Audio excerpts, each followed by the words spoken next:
Hello, hello.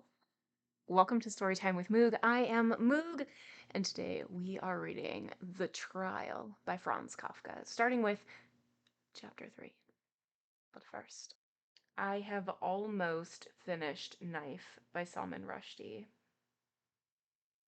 I have like 10 pages left, and I am enjoying it. I will absolutely have to read Satanic Verses. I know he's written so many other things, but that is like the book that has like caused a whole ruckus in his life, so I feel like I need to read it. Um, but not yet. Just add it to the pile of unread books. Just throw it on there. We'll get there eventually, someday maybe. Oh, and I'm also done with Poor Things. I'm just on like the super last part. I think there's like 30 minutes left in the audiobook. I'm listening to it, and I think there's just 30 minutes into it. But I listened to it at like 1.5 speed, so it will be even less than that. I'll finish it next time I go on a walk. With that said, what did we read last time? We have our main dude, Josef K, who has been arrested, and the officers won't tell him why, and they can't tell him why, and he goes and he sees the supervisor, and the supervisor can't tell him why or anything like that, but Joseph is still allowed to like live his life, like go to work. He works at a bank, go to work, all of these things, but he's still arrested.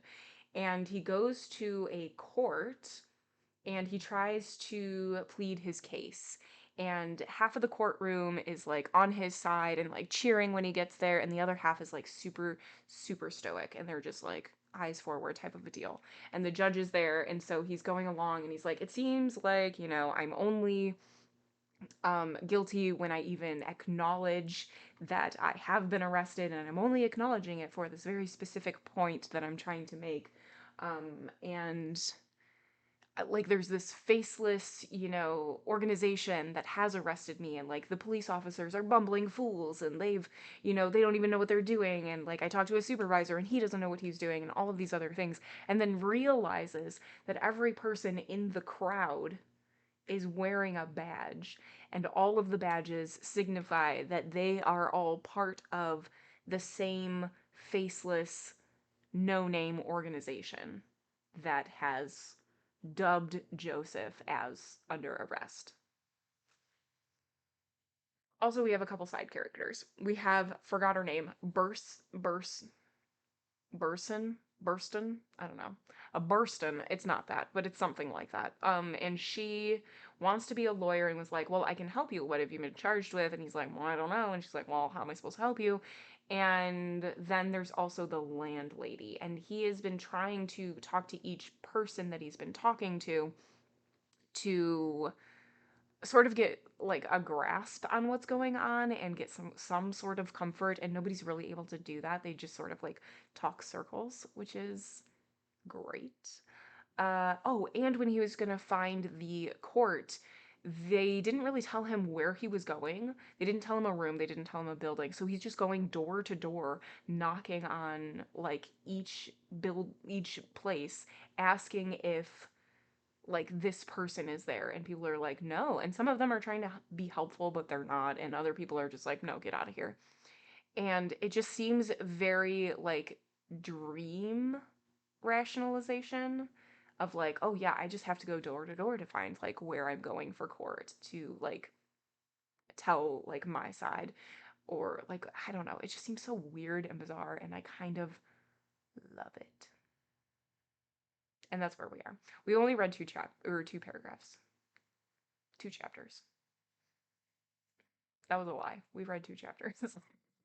All right. Let's get comfy. Let's take our little sips.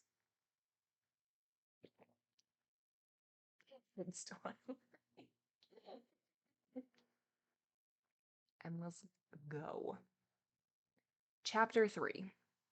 In the empty courtroom, the student, the offices.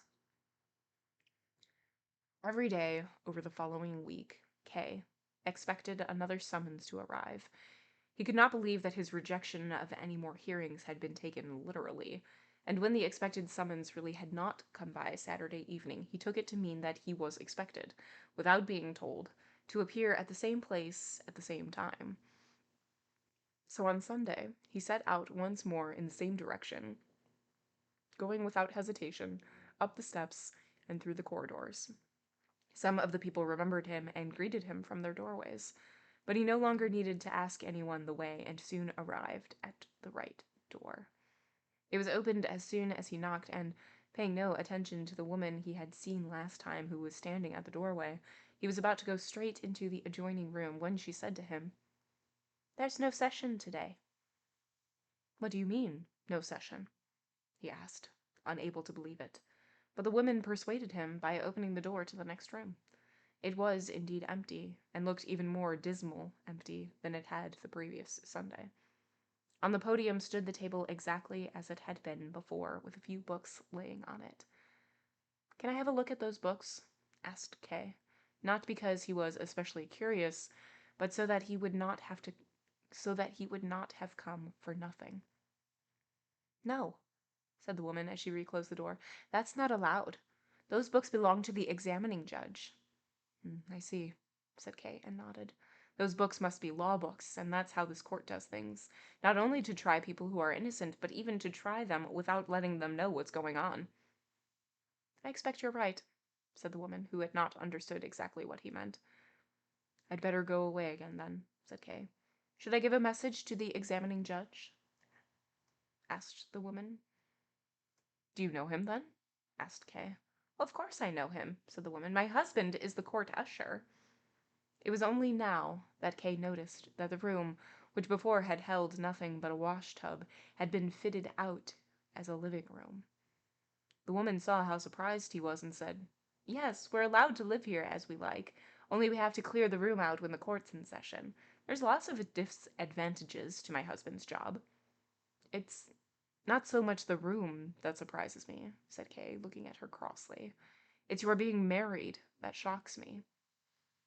"Are you thinking about what happened last time the court was in session, when I disturbed what you were saying?" asked the woman. "Of course," said Kay. "It's in the past now, and I've nearly forgotten about it, but at the time it made me furious. And now you tell me yourself that you are a married woman? It wasn't any disadvantage for you to have your speech interrupted. The way they talked about you after you'd gone was really bad." "That could well be," said Kay, turning away. "But it does not excuse you." "There's no one I told who'd hold it against me," said the woman. "Him who put his arm around me. He's been chasing after me for a long time. I might not be very attractive for most people, but I am for him. I've got no protection from him. Even my husband has had to get used to it. If he wants to keep his job, he's got to put with it as that man's a student, and he'll almost certainly be very powerful later on. He's always after me. He'd only just left when you arrived." "That fits in with everything else," said Kay. "Not surprised." "Do you want to make things a bit better here?" the woman asked slowly, watching him as if she were saying something that could be as dangerous for Kay as for herself. "That's what I thought when I heard you speak. I really liked what you said. Mind you, I only heard part of it. I missed the beginning of it, and at the end I was lying on the floor with the student. It's so horrible here," she said after a pause, and took hold of Kay's hand. "Do you believe you really will be able to make things better?" Kay smiled and twisted his hands round a little in her soft hands. "It's really not my job to make things better here, as you put it," he said. "And if you said that to the examining judge, he would laugh at you or punish you for it. I really would not have become involved in this matter if I could have helped it, and I would have lost no sleep worrying about how this court needs to be made better. But because I am told that I have been arrested, and I am under arrest, it forces me to take some action, and to do so for my own sake. However, if I can be of some service to you in the process, I will, of course, be glad to do so. And I will be glad to do so not only for the sake of charity, but also because you can be of some help to me." "How could I help you, then?" said the woman. "You could, for example, show me the books on the table there." Well, yes, certainly, the woman cried, and pulled Kay along behind her as she rushed to them.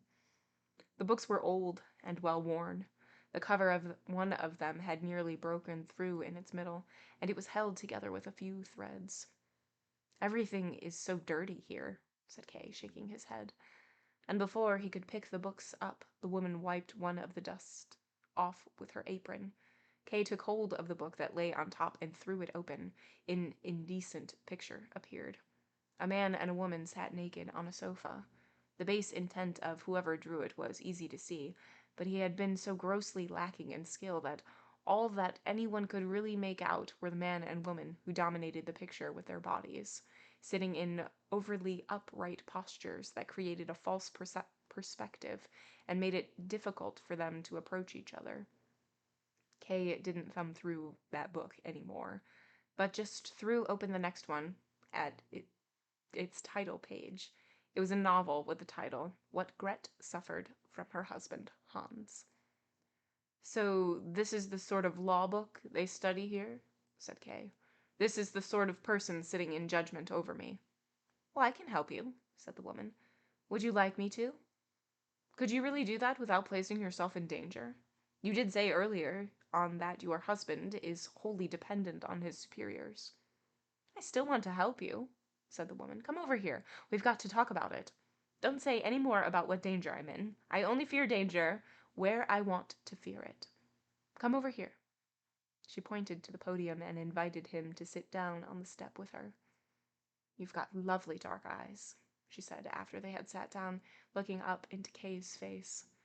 People say I've got nice eyes too, but yours are much nicer. It was the first thing I noticed when you first came here. That's even why I came in here, into the assembly room, afterwards. I'd never normally do that. I'm not really even allowed to. So that's what this was all about, thought Kay. She's offering herself to me. She's as degenerate as everything else around here. She's had enough of the court officials, which is understandable, I suppose, and so she approaches any stranger and makes compliments about his eyes. With that, Kay stood up in silence as if he had spoken his thoughts out loud and thus explained his action to the woman. I don't think you can be of any assistance to me, he said. To be of any real assistance, you would need to be in contact with high officials. But I'm sure you only know the lower employees, and there are crowds of them milling about here. I'm sure you're very familiar with them and could achieve a great deal through them. I've no doubt of that. But the most that could be done through them would have no bearing at all on the final outcome of the trial. You, on the other hand, would lose some of your friends as a result, and I have no wish of that. Carry on with these people in the same way as you have been, as it does seem to me to be something you cannot do without. I have no regrets in saying this, as, in return for your compliment to me, I also find you rather attractive, especially when you look at me as sadly as you are now, although you really have no reason to do so. You belong to the people I have to combat, and you're very comfortable among them. You're even in love with the student, or if you don't love him, you do at least prefer him to your husband. It's easy to see that from what you've been saying. No! She shouted, and remained sitting where she was, and grasped Kay's hand, which he failed to pull away fast enough. You can't go away now. You can't go away when you've misjudged me like that. Are you really capable of going away now? Am I really so worthless that you won't even do me the favor of staying a little bit longer? You misunderstand me, said Kay, sitting back down. If it's really important for me to stay here, then I'll be glad to do so. I've plenty of time. I came here thinking there would be a trial taking place. All I meant with what I said just now was to ask you not to do anything on my behalf in the proceedings against me. But even that is nothing for you to worry about when you consider that there's nothing hanging on the outcome of this trial, and that, whatever the verdict, I will just laugh at it. And that's even presupposing it ever even reaches any conclusion, which I very much doubt. I think it's much more likely that the court officials will be too lazy, too forgetful, or even too fearful ever to continue with these proceedings, and that they will soon be abandoned if they haven't been abandoned already. It's even possible that they will pretend to be carrying on with the trial in hope of receiving a large bribe, although I can tell you now that that will be quite in vain, as I pay bribes to no one. Perhaps one favor you could do me would be to tell the examining judge, or anyone else who likes to spread important news, that I will never be induced to pay any sort of bribe through any stratagem of theirs, and I'm sure they have many stratagems at their disposal. There is no prospect of that. You can tell them that quite openly. And what's more, I expect they have already noticed themselves, or even if they haven't, this affair is really not so important to me as they think. Those gentlemen would only save some work for themselves, or at least some unpleasantness for me, which, however, I am glad to endure if I know that each piece of unpleasantness for me is a blow against them. And I will make quite sure it is a blow against them. Do you actually know the judge? Well, of course I do, said the woman. He is the first one I thought of when I offered to help you. I didn't know he's only a minor official, but if you say so, it must be true. Mind you, I still think the report he gives to his superiors must have some influence, and he writes so many reports. You say these officials are lazy, but they're certainly not all lazy, especially this examining judge. He writes ever such a lot. Last Sunday, for instance, that session went on till the evening. Everyone had gone but the examining judge. He stayed in the hall. I had to bring a lamp in. All I had was a little kitchen lamp, but he was very satisfied with it and started to write straight away. Meantime, my husband arrived.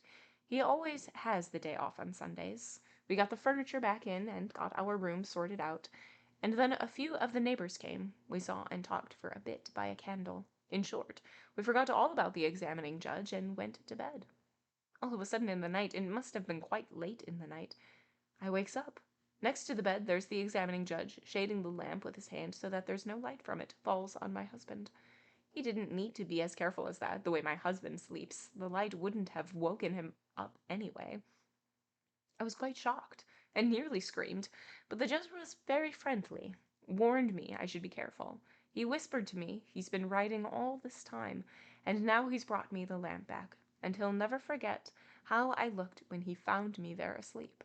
What I mean with all this, I just wanted to tell you how the examining judge really does write lots of reports, especially about you, as questioning you was definitely one of the main things on the agenda that Sunday. If he writes reports as long as that, they must be of some importance.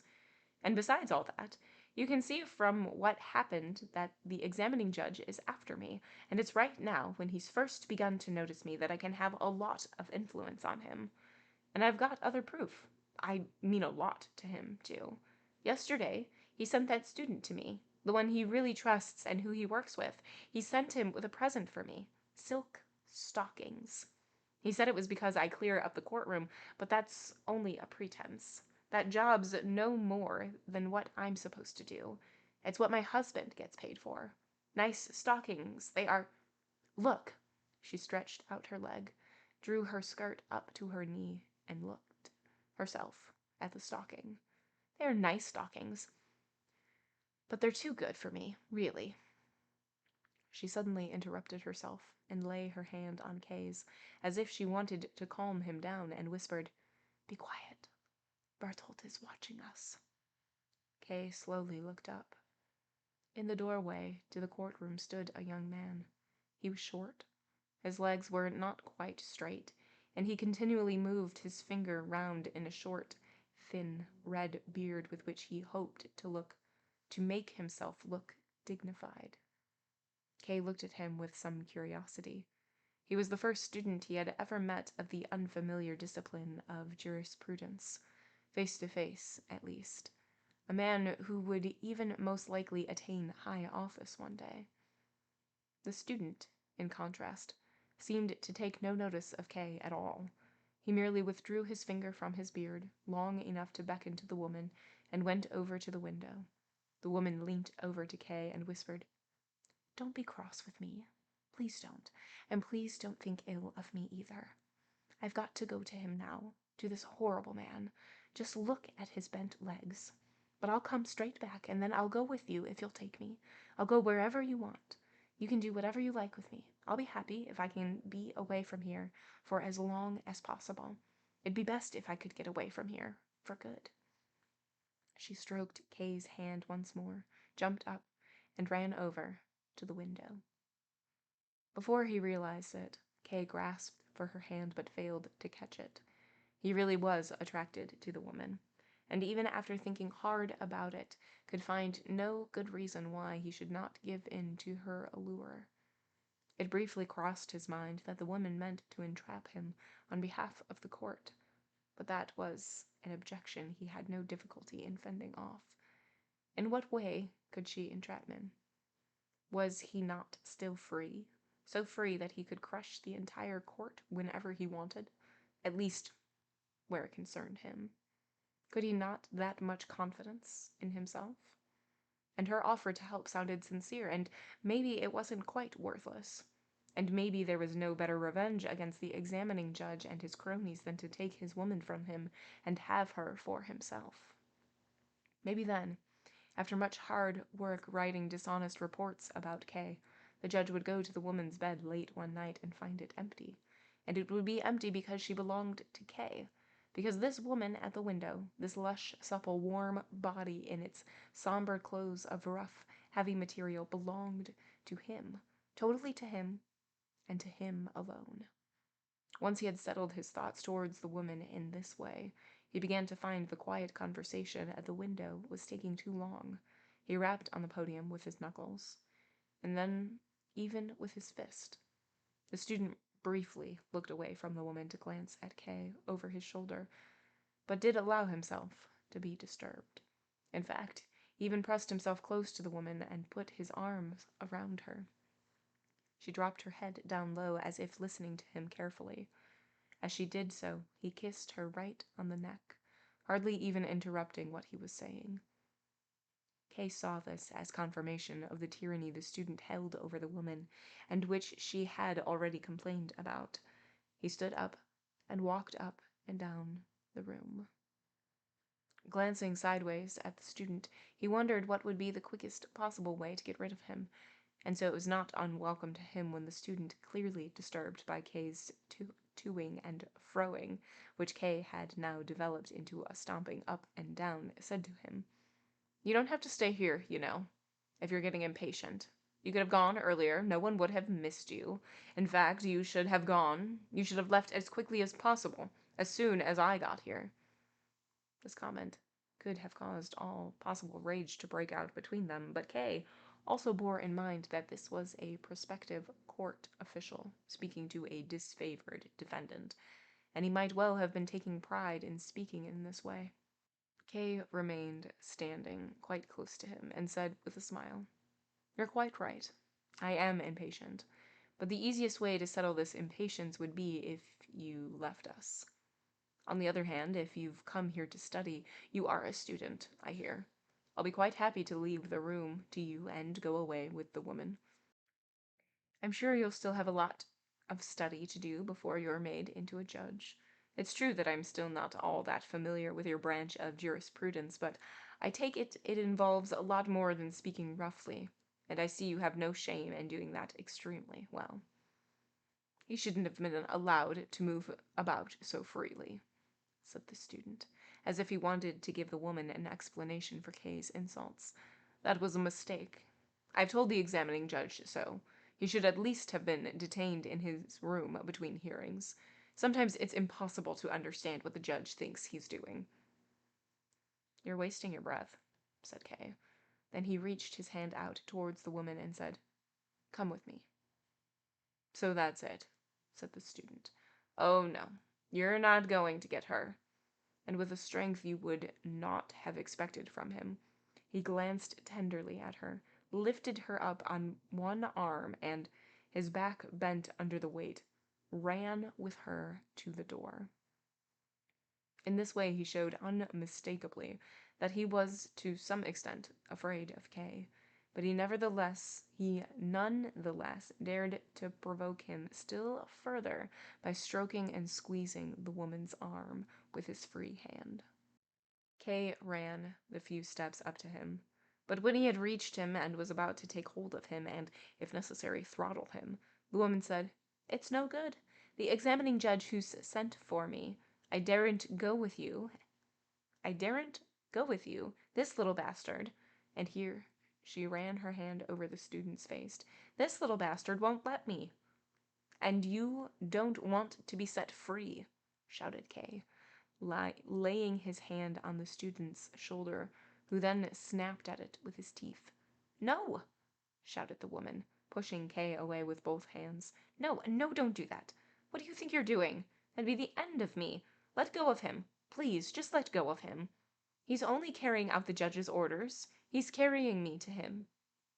"Let him take you, then, and I want to see nothing more of you," said Kay, enraged by his disappointment, and giving the student a thump in the back, so that he briefly stumbled, and then, glad that he had not fallen, immediately jumped up all the higher with his burden. Kay followed them, slowly. He realized that this was the first unambiguous setback he had suffered from these people. It was, of course, nothing to worry about. He accepted the setback only because he was looking for a fight. If he stayed at home and carried on with his normal life, he would be 1,000 times superior to these people, and could get any of them out of his way just with a kick. And he imagined the most laughable scene possible as an example of this. If this contemptible student, this inflated child, this knock-kneed Redbeard, if he were kneeling at Elsa's bed, wringing his hands and begging for forgiveness. Kay so enjoyed imagining this scene that he decided to take the student along to Elsa with him, if ever he should get the opportunity. Kay was curious to see where the woman would be taken, and he hurried over to the door. The student was not likely to carry her through the streets on his arm. It turned out that the journey was far shorter. Directly opposite the flat, there was a narrow flight of wooden steps, which probably led up to the attic. They turned as they went so that it was not possible to see where they ended. The student carried the woman up these steps, and after the exertions of running with her, he was soon groaning and moving very slowly. The woman waved down at Kay, and by raising and lowering her shoulders, she tried to show that she was an innocent party of this abduction, although the gesture did not show a lot of regret. Kay watched her without expression, like a stranger. He wanted to show neither that he was disappointed, nor that he would easily get over his disappointment. The two of them had disappeared, but Kay remained standing in the doorway. He had to accept that the woman had not only cheated him, but that she had also lied to him when she said she was being taken to the examining judge.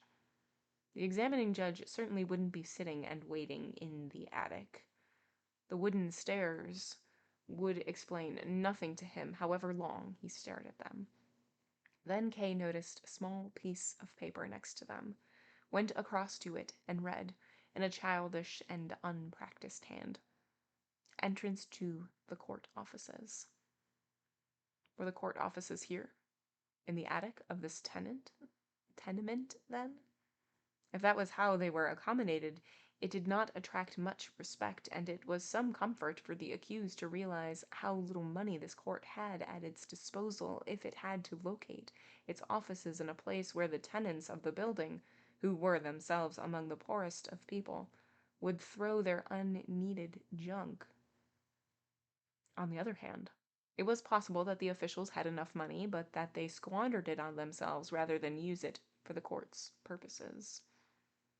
Going by Kay's experience of them so far, that even seemed probable, except that if the court were allowed to decay in that way, it would not just humiliate the accused, but also give him more encouragement than if the court were simply in a state of poverty. Kay also now understood that the court was ashamed to summon those it accused to the attic of this building for the initial hearing, and why it preferred to impose upon them in their own homes. What a position it was that Kay found himself in, compared with the judge sitting up in the attic, Kay at the bank, had a big office with an anteroom, and had an enormous window through which he could look down at the activity in the square. It was true, though, that he had no secondary income from bribes and fraud, and he couldn't tell a servant to bring him a woman of the office on his arm. Kay, however, was quite willing to do without such things, in this life, at least. Kay was still looking at the notice when a man came up the stairs, looked through the open door into the living room where it was also possible to see the courtroom, and finally asked Kay whether he had just seen a woman there. "You're the court usher, aren't you?" asked Kay. "That's right," said the man. "Oh, yes, you're the defendant, Kay. I recognize you now as well. Nice to see you here." And he offered Kay his hand, which was far from what Kay had expected. And then Kay said nothing. He added, "There's no court session planned for today, though." "Well, I know that," said Kay, as he looked at the usher's civilian coat, which, beside its ordinary buttons, displayed two gilded ones as the only sign of his office, and seemed to have been taken from an old army officer's coat. "I was speaking with your wife a little while ago. She's no longer here. The student has carried her off to the examining judge." "Listen to this," said the usher. "They're always carrying her away from me. It's Sunday today, and it's not part of my job to do any work today, but they send me off with some message which isn't even necessary, just to get me away from here. What they do is they send me off not too far away so that I can still hope to go back on time if I really hurry. So off I go running as fast as I can, shout the message through the crack in the door of the office I've been sent to, so out of breath they'll hardly be able to understand it. Run back here again, but the student's been even faster than I have. Well, he's got less far to go. He's only got to run down the steps. If I wasn't so dependent on them, I'd have squashed the student against the wall here a long time ago. Right here, next to the sign. I'm always dreaming of doing that. Just here, just above the floor, that's where he'd crush into the wall, his arms stretched out, his fingers spread apart, his crooked legs twisted round into a circle, and blood squirted out all around him. It's only ever been a dream so far, though." "Is there nothing else you can do?" asked Kay with a smile. "Nothing that I know of," said the usher. "And it's going to get even worse now. Up till now he's only been carrying her off for himself. Now he started carrying her off for the judge and all. Just like I'd always said he would." "Does your wife, then, not share some of the responsibility?" asked Kay, and to force himself as he asked this question, as he, too, felt so jealous now. "Course she does," said the usher. "It's more her fault than theirs. It was her who attached herself to him. All he did. He just chases after any women.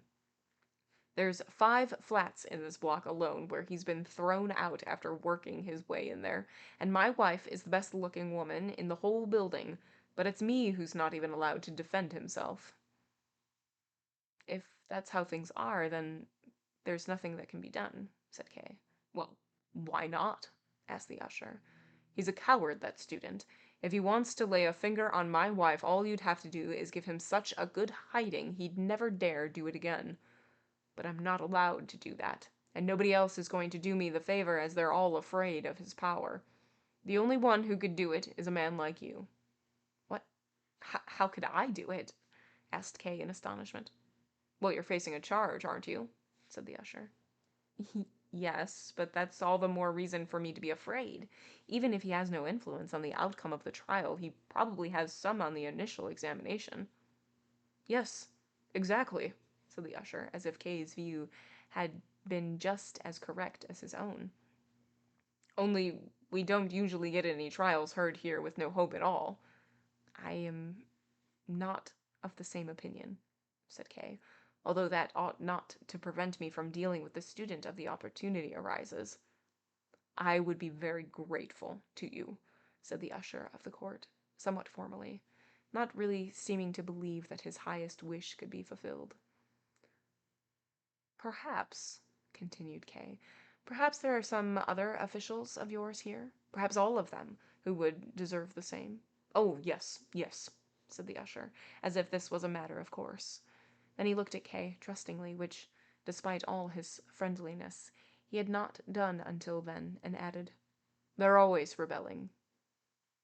But the conversation seemed to have become a little uncomfortable for him, as he broke it off by saying, "Now I have to report to the office. Would you like to come with me?" "There's nothing for me to do there," said Kay. "You'd be able to have a look at it. No one will take any notice of you." "Is it worth seeing, then?" asked Kay hesitantly, although he felt very keen to go with him. "Well," said the usher, "I thought you'd be interested in it." "All right, then," said Kay finally. "I'll come with you."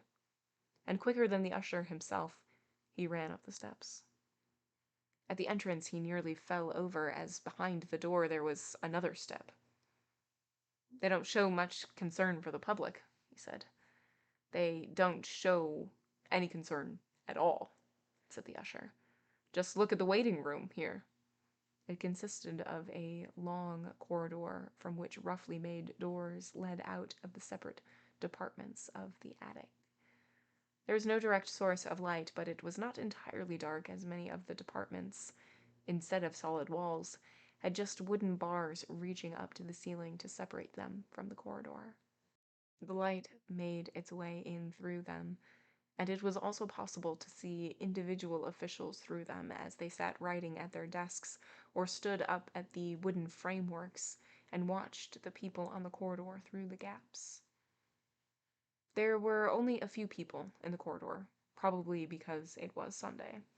They were not very impressive.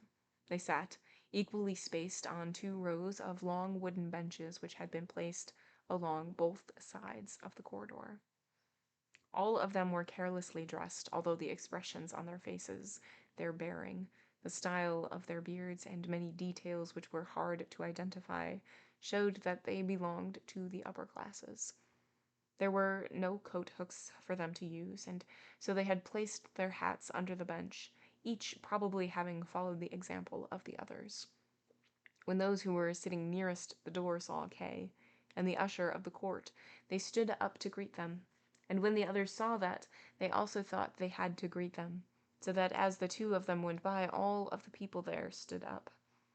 None of them stood properly upright. Their backs were bowed, their knees bent. They stood like beggars on the street. Kay waited for the usher, who was following just behind him. "They must all be very dispirited," he said. "Yes," said the usher. "They are the accused. Everyone you see here has been accused." "Really?" said Kay. "They're colleagues of mine, then." And he turned to the nearest one, a tall, thin man with hair that was nearly gray. "What is it you are waiting for here?" asked Kay politely. But the man was startled at being spoken to so unexpectedly, which was all the more pitiful to see because the man clearly had some experience of the world and elsewhere, would certainly have been able to show his superiority, and would not have easily given up the advantage he had acquired.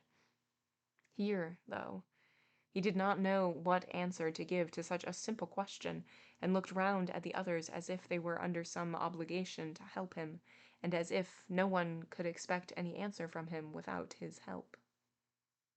Then the usher of the court stepped forward to him and, in order to calm him down and raise his spirits, said, "The gentleman here is only asking what it is you're waiting for. You can give him an answer."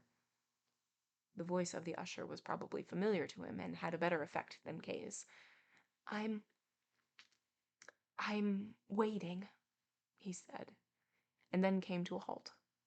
He had clearly chosen this beginning so that he could give a precise answer to the question, but now he didn't know how to continue. Some of the others waiting had come closer and stood round the group. The usher of the court said to them, "Get out of the way, keep the gangway free." They moved back slightly, but not as far as where they had been sitting before. In the meantime, the man whom Kay had first approached had pulled himself together and even answered him with a smile. "A month ago, I made some applications for evidence to be heard in my case, and I'm waiting for it to be settled." "You certainly seem to be going to a lot of effort," said Kay. "Yes," said the man. "It is my affair after all." "Not everyone thinks the same way as you do," said Kay. "I've been indicted as well, but I swear on my soul that I've neither submitted evidence nor done anything else of the sort. Do you really think that's necessary? I don't really know, exactly, said the man, once more totally unsure of himself. He clearly thought Kay was joking with him, and thereby probably thought it best to repeat his earlier answer in order to avoid making any new mistakes. With Kay looking at him so impatiently, he just said, "As far as I'm concerned, I've applied to have this evidence heard." "Perhaps you don't believe I've been indicted?" asked Kay. "Oh, please, I certainly do," said the man, stepping slightly to one side. But there was more anxiety in his answer than belief. "You don't believe me, then?" asked Kay, and took hold of his arm, unconsciously prompted by the man's humble demeanor, and as if he wanted to force him to believe him. But he did not want to hurt the man, and had only taken hold of him very lightly. Nonetheless, the man cried out as if Kay had grasped him, not with 2 fingers, but with red-hot tongs. Shouting in this ridiculous way finally made Kay tired of him. If he didn't believe he was indicted, then so much the better. Maybe he even thought Kay was a judge. And before leaving, he held him a lot harder, shoved him back onto the bench, and walked on. "These defendants are so sensitive, most of them," said the usher of the court. Almost all of those who had been waiting had now assembled around the man, who, by now, had stopped shouting, and they seemed to be asking him lots of precise questions about the incident. Kay was approached by a security guard, identifiable mainly by his sword, of which the scabbard seemed to be made of aluminum. This greatly surprised Kay, and he reached out for it with his hand. The guard had come because of the shouting and asked what had been happening. The usher of the court said a few words to try and calm him down, but the guard explained that he had to look into it himself, saluted, and hurried on, walking with very short steps, probably because of gout. Kay didn't concern himself long with the guard or these people, especially as he saw a turning of the corridor, about halfway along it on the right-hand side, where there was no door to stop him going that way. He asked the usher whether that was the right way to go, and the usher nodded, and that is the way that Kay went. The usher remained always 1 or 2 steps behind Kay, which he found irritating, as in a place like this it could give the impression that he was being driven along by someone who had arrested him, so he frequently waited for the usher to catch up. But the usher always remained behind him.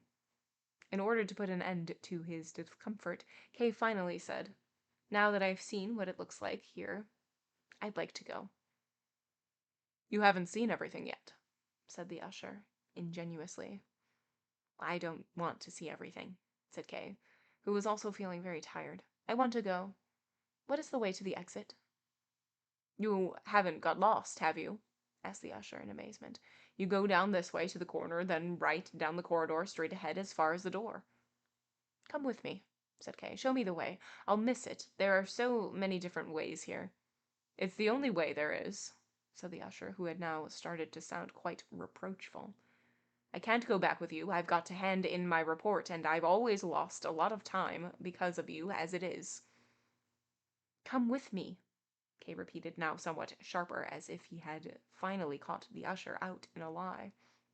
"Don't shout like that," whispered the usher. "There's officials all round us here. If you don't want to go back by yourself, come on a bit further with me, or else wait here till I've sorted out my report. Then I'll be glad to go back with you again." "No, no," said Kay. "I will not wait, and you must come with me now." Kay had still not looked round at anything at all in the room where he found himself, and it was only when one of the many wooden doors all around him opened that he noticed it. A young woman, probably summoned by the loudness of Kay's voice, entered and asked, "What is it the gentleman wants?" In the darkness behind her there was also a man approaching. Kay looked at the usher. He had, after all, said that no one would take any notice of Kay, and now there were 2 people coming. It only needed a few, and everyone in the office would become aware of him, and asking for explanations as to why he was there. The only understandable and acceptable thing to say was that he was accused of something and wanted to know the date of his next hearing. But this was an explanation he did not want to give, especially as it was not true. He had only come out of curiosity. Or else, an explanation even less usable, he could say that he wanted to ascertain that the court was as revolting as the inside as it was on the outside. And it did seem that he had been quite right in this supposition. He had no wish to intrude any deeper. He was disturbed enough by what he had seen already. He was not in the right frame of mind just then to face a high official such as might appear from behind any door, and he wanted to go, either with the usher of the court or, if needs be, alone. But he must have seemed very odd, standing there in silence, and the young woman and the usher were indeed looking at him as if they thought he would go through some major metamorphosis any second which they didn't want to miss seeing. And in the doorway stood the man whom Kay had noticed in the background earlier. He held firmly onto that beam above the low door, swinging a little on the tips of his feet, as if becoming impatient as he watched. But the young woman was the first to recognize that Kay's behavior was caused by his feeling slightly unwell. She brought a chair and asked, "Would you not like to sit down?" Kay sat down immediately, and, in order to keep his place better, put his elbows on the armrest. "You're a little bit dizzy, aren't you?" she asked him. Her face was now close in front of him. It bore the severe expression that many young women have just when they're in the bloom of their youth. "It's nothing for you to worry about," she said. "That's nothing unusual here. Almost everyone gets an attack like that the first time they come here. This is your first time, is it?" "Yes, it's nothing unusual then.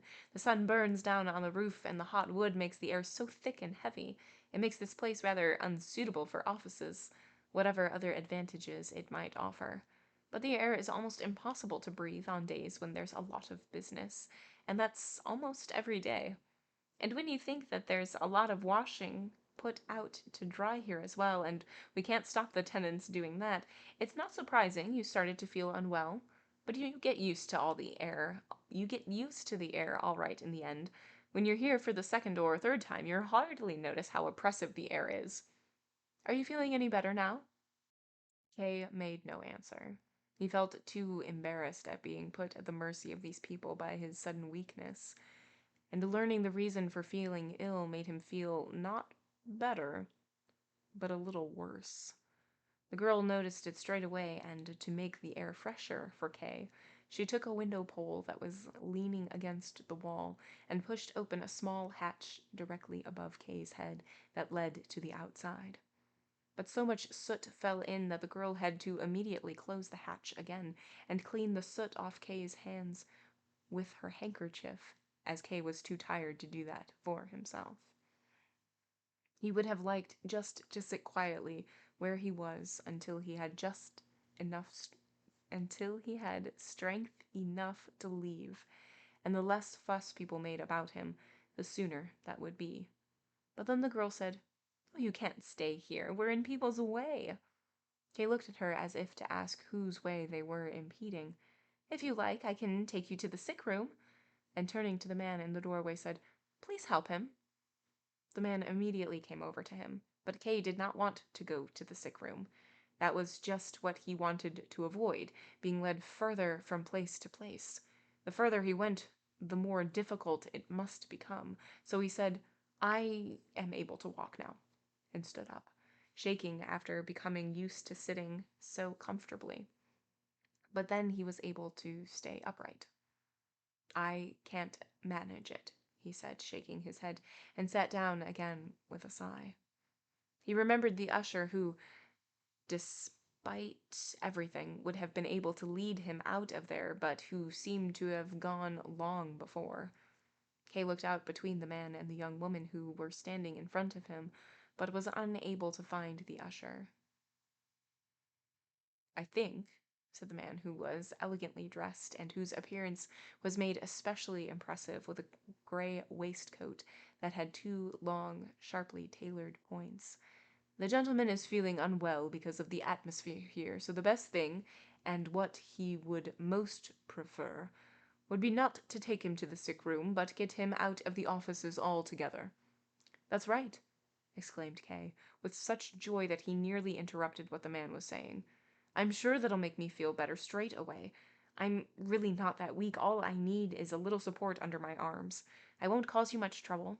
It's not such a long way, anyway. Lead me to the door, and then I'll sit on the stairs for a while and soon recover, as I don't suffer from attacks like this at all. I'm surprised at it myself. I also work in an office, and I'm quite used to office air, but here it seems to be too strong. You've said so yourselves. So please, be so kind as to help me on my way a little. I'm feeling dizzy, you see, and it'll make me ill if I stand up by myself." And with that, he raised his shoulders to make it easier for the two of them to take him by the arms. The man, however, didn't follow this suggestion, but just stood there with his hands in his trouser pockets and laughed out loud. "There, you see," he said to the girl. "I was quite right. The gentleman is only unwell here and not in general." The young woman smiled, too, but lightly tapped the man's arm with the tips of her fingers, as if he had allowed himself too much fun with Kay. "So, what do you think, then?" said the man, still laughing. "I really do want to lead the gentleman out of here." "That's all right, then," said the girl, briefly inclining her charming head. "Don't worry too much about him laughing," said the girl to Kay, who had become unhappy once more, and stared quietly in front of himself as if needing no further explanation. "This gentleman. May I introduce you?" The man gave his permission with a wave of the hand. "So, this gentleman's job is to give out information. He gives all the information they need to people who are waiting, as our court and its offices are not very well known among the public. He gets asked for quite a lot. He has an answer for every question. You can try him out if you like. But that's not his only distinction. His other distinction is his elegance of dress. That's to say all of us who work in the offices here, we decided that the information giver would have to be elegantly dressed, as he continually has to deal with the litigants, and he's the first one they meet, so he needs to give a dignified first impression. The rest of us, I'm afraid, as you can see just by looking at me, dress very badly and old-fashioned, and that's not much point in spending much on clothes anyway, as we hardly ever leave offices. We even sleep here. But as I said, we decided that the information giver would have to have nice clothes. As the management here is rather peculiar in this respect, and they would get them for us, we had a collection. Some of the litigants contributed, too, and bought him these lovely clothes and some others besides. So everything would be ready for him to give a good impression, except that he spoils it again by laughing and frightening people. "That's how it is," said the man, mocking her. "But I don't understand why it is that you are explaining all our intimate facts to the gentleman, or rather why it is that you are pressing them on him, as I'm sure he's not all interested. Just look at him sitting there. It's clear he's occupied with his own affairs." Kay just did not feel like contradicting him. The girl's intentions may have been good. Perhaps she was under instructions to distract him or to give him the chance to collect himself, but the attempt had not worked. "I had to explain to him why you were laughing," said the girl. "I suppose it was insulting." "I think he would forgive even worse insults if I finally took him outside." Kay said nothing, did not even look up. He tolerated the two of them negotiating over him like an object. That was even what suited him best. But suddenly he felt the information giver's hand on one arm and the young woman's hand on the other. "Up you get then, weakling," said the information giver. "Thank you both so much," said Kay, pleasantly surprised, as he slowly rose and personally guided these unfamiliar hands to the places where he most needed support. As they approached the corridor, the girl said quietly into Kay's ear, "I must seem to think it's very important to show the information giver in a good light. But you shouldn't doubt what I say. I just want to say the truth. He isn't hard-hearted.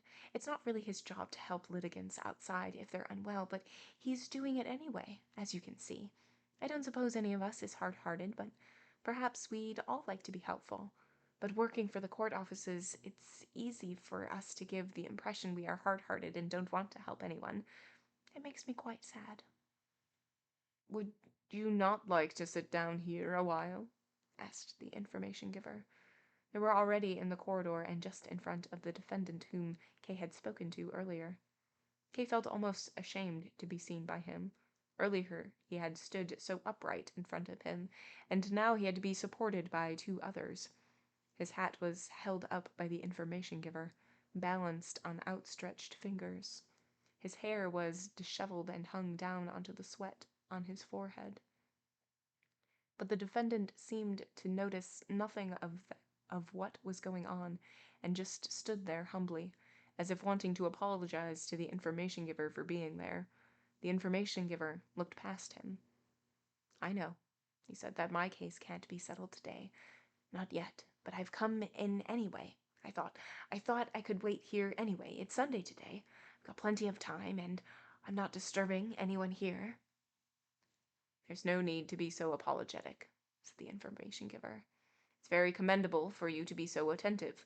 You are taking up space here when you don't need to, but as long as you don't get in my way, I will do nothing to stop you following the progress of your case as closely as you can.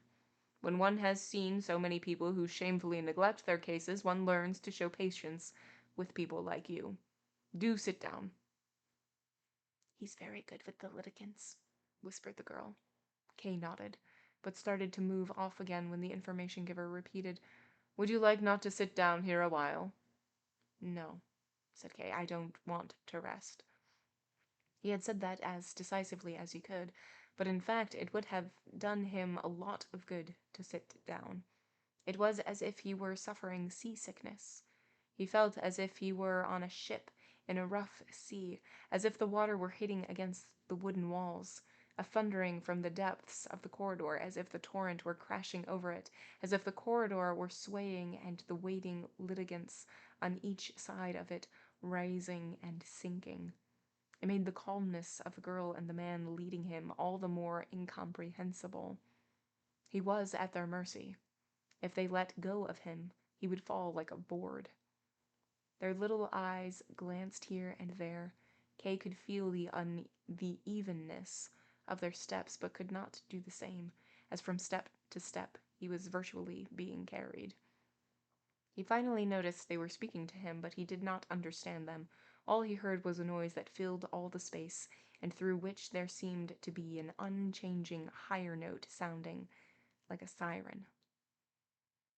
"Louder," he whispered, with his head sunk low, ashamed at having to ask them to speak louder when he knew they had spoken loudly enough, even if it had been, for him, incomprehensible.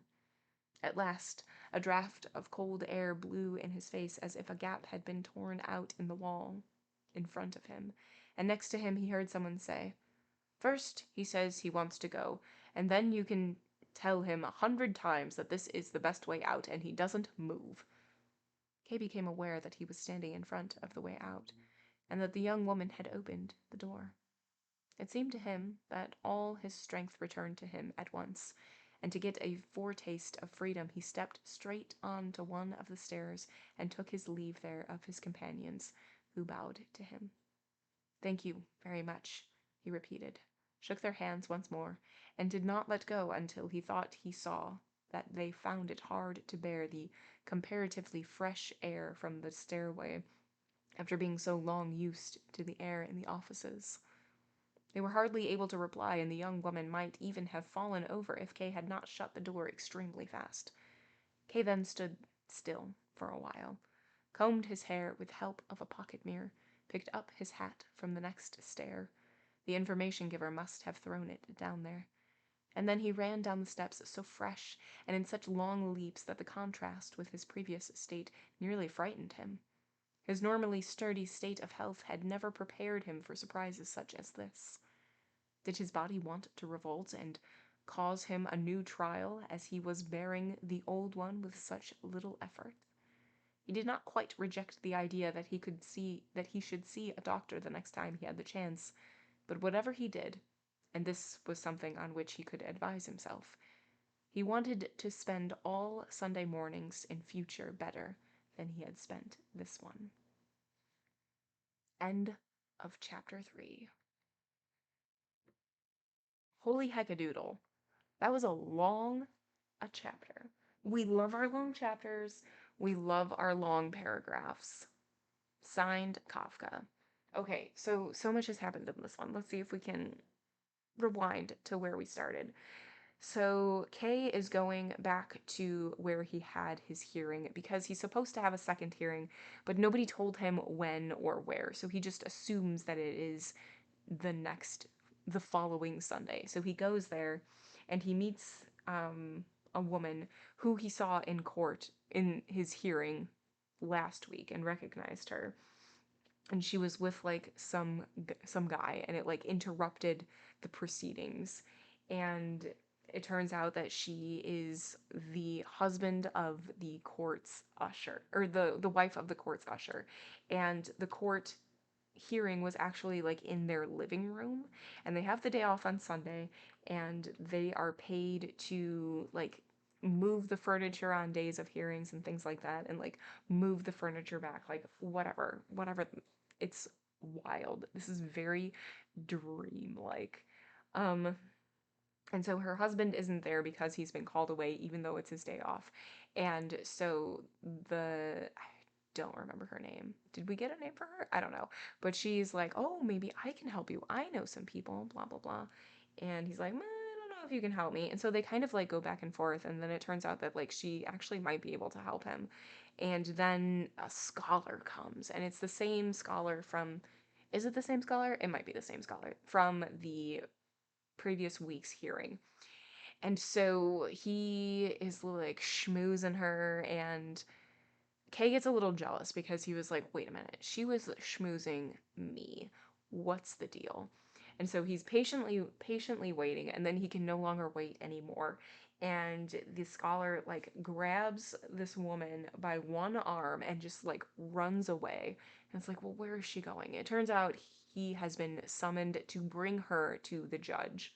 And the judge is in the same building up some stairs towards the attic, which of course it is, because it's dream theory, dream like rationalization for everything in this book, it seems like. And the usher does come and talking to Kay, and is just like, hey, do you like want to go upstairs and see like what's going on? And Kay's like, you know what? Why not? I came all this way. There's no like hearing today. I got time. Let's go do it. And so they go, and there's like a bunch of people that are there who have also been indicted for things, and or arrested for things. And he's like, oh yeah, like what are you doing? He's like, I brought evidence. It's like, okay, but like why? What evidence do you have? What have you been accused of? And he's like a little confused and doesn't really know how to answer. And so Kay continues to like go with this usher, but it's weird because Kay is the one leading and the usher is behind him, and Kay's tried a couple times to like so that they're like walking next to each other, and it's just not working out. And the farther they're getting along, Kay's like, you know what, I've seen enough. I'm ready to turn back. Like, let's go back together.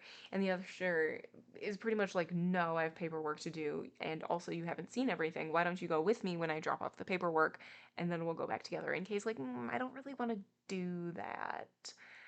And then the usher like gives directions. He's like, all you do is this. And Kay's like, okay, but like, I'm gonna get lost. Like, there's so many things. Like, I'm scared.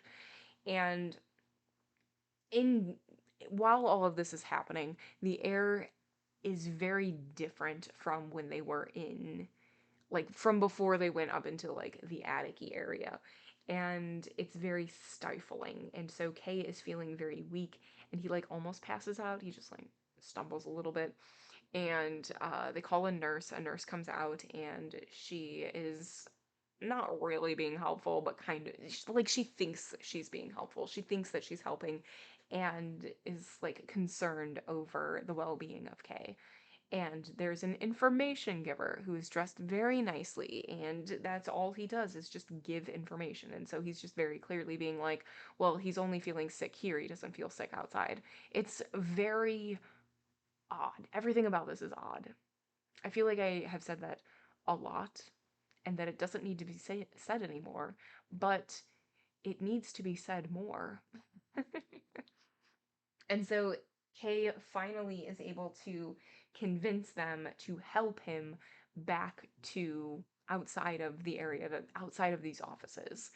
And the setting of this is still kind of in like an apartment building type deal, but there's offices here. And it's just weird. It's just weird. There we go. We said it again. It's weird.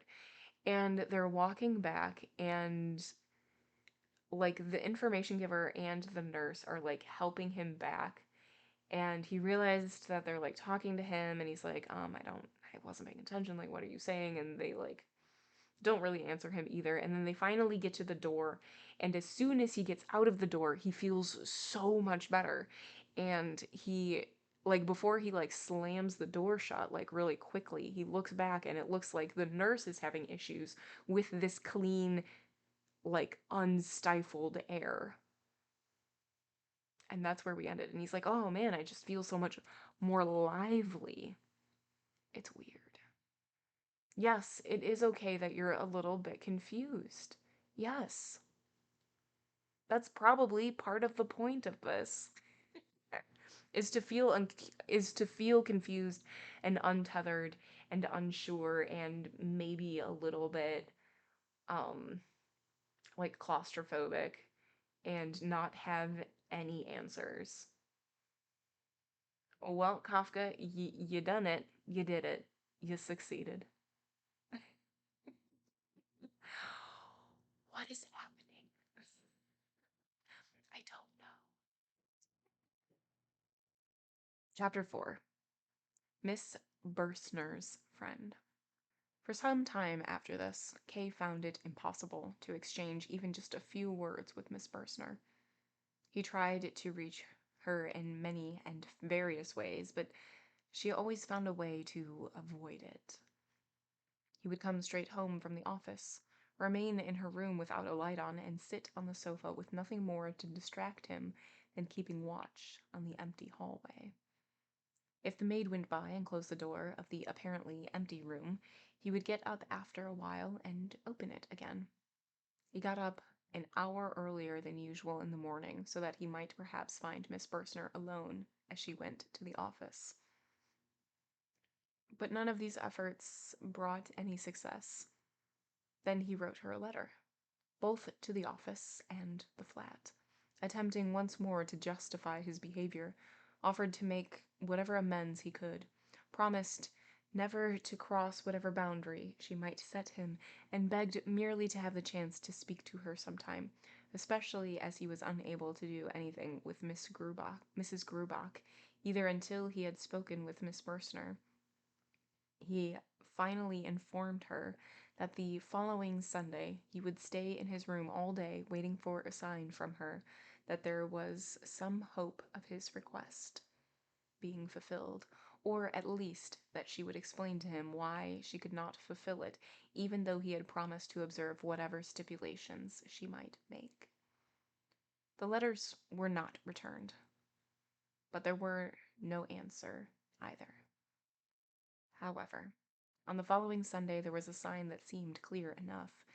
It was still early when Kay noticed, through the keyhole, that there was an unusual level of activity in the hallway which soon abated.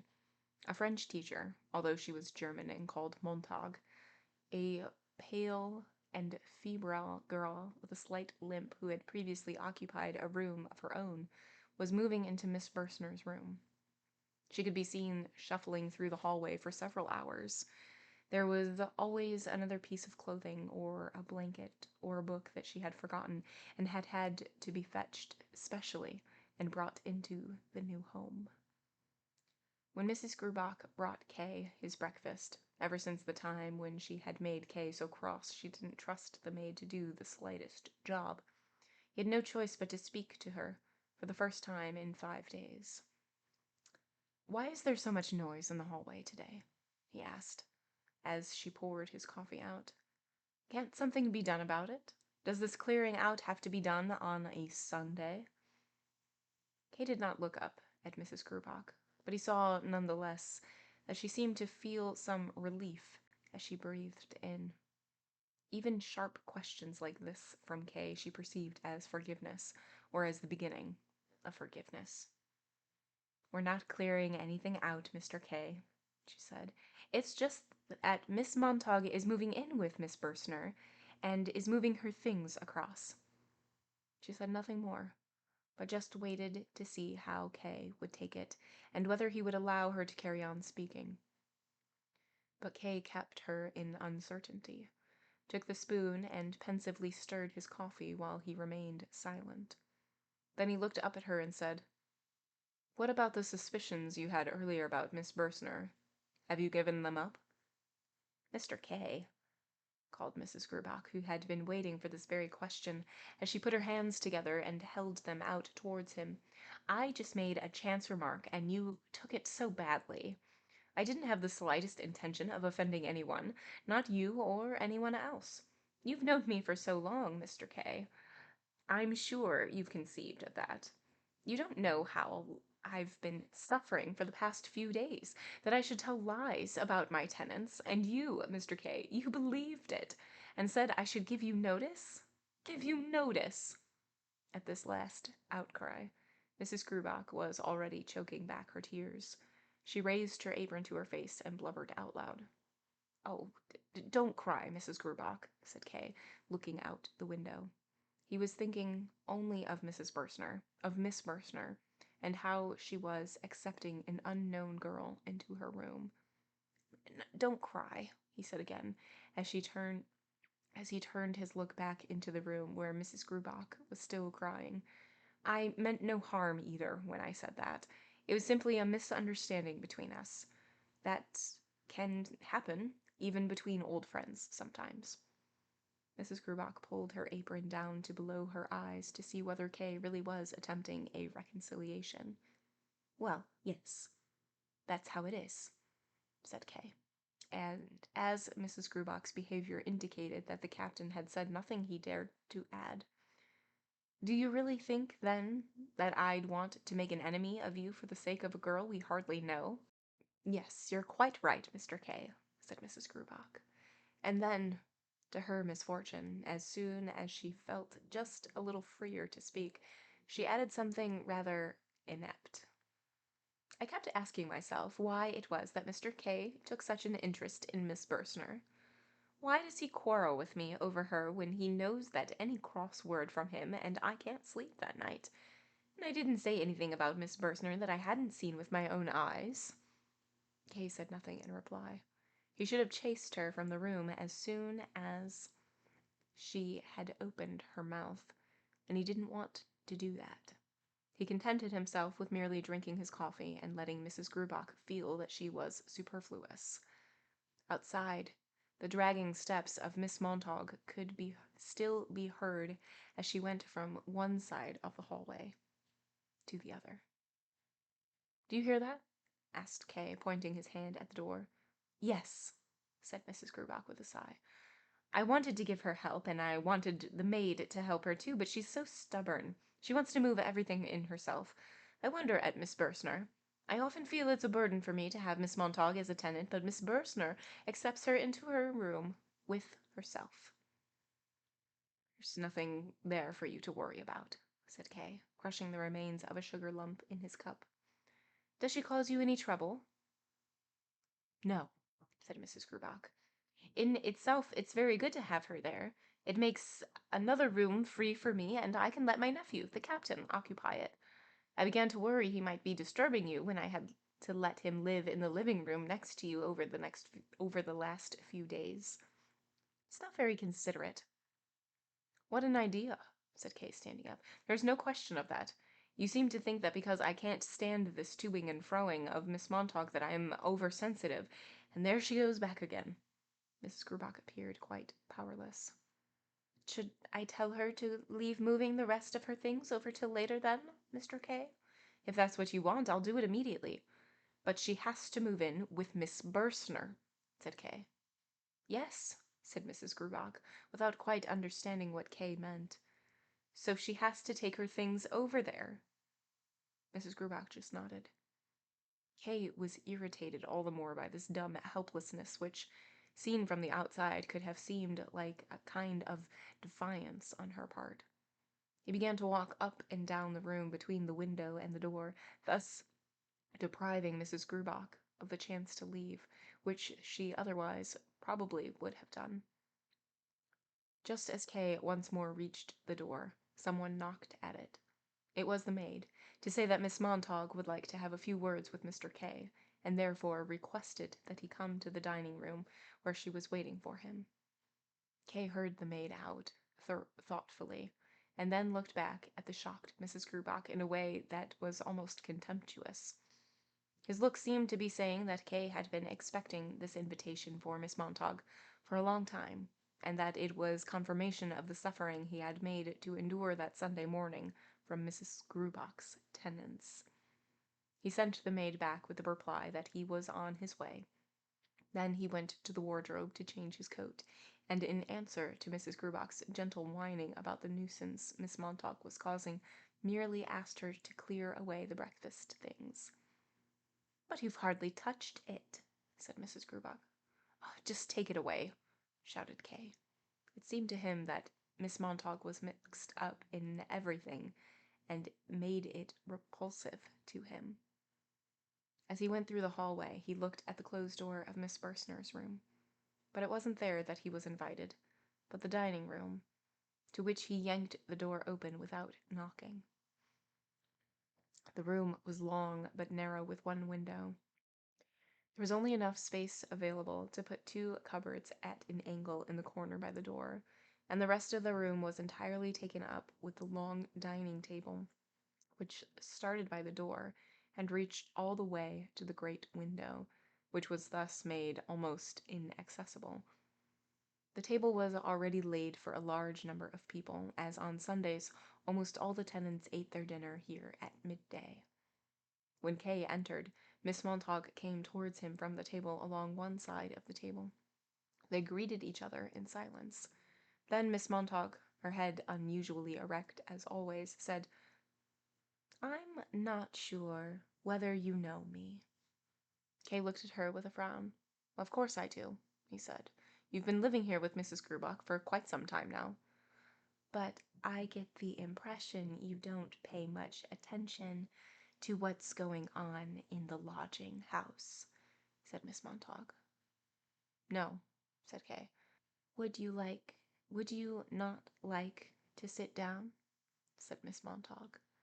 In silence, the 2 of them drew chairs out from the farthest end of the table and sat down facing each other.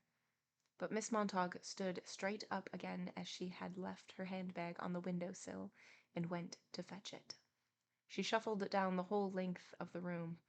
When she came back, the handbag lightly swinging, she said, "I'd just like to have a few words with you on behalf of my friend. She would have come herself, but she's feeling a little unwell today. Perhaps you'll be kind enough to forgive her and listen to me instead. There's anyway nothing that she could have said that I won't. On the contrary, in fact, I think I can say even more than her because I'm relatively impartial. Would you not agree?" "What is there to say, then?" answered Kay, who was tired of Miss Montague continuously watching his lips. In that way, she took control of what he wanted to say before he said it. "Miss Burstner clearly refuses to grant me the personal meeting that I asked her for." "That's how it is," said Miss Montague, "or, rather, that's not at all how it is. The way you put it is remarkably severe. Generally speaking, meetings are neither granted nor the opposite, but it can be that meetings are considered unnecessary, and that's how it is here. Now, after your comment, I can speak openly. You asked my friend verbally or in writing for the chance to speak with her. Now, my friend is aware of your reasons for asking for this meeting, or at least, I suppose she is. And so, for reasons I know nothing about, she is quite sure that it would be of no benefit to anyone if this meeting actually took place. Moreover, it was only yesterday, and only very briefly, that she made it clear to me that such a meeting could be of no benefit for yourself either. She feels that it can only have been a matter of chance that since an idea came to you, and that even without any explanations from her, you will very soon come to realize yourself, if you have not done so already, the futility of your idea.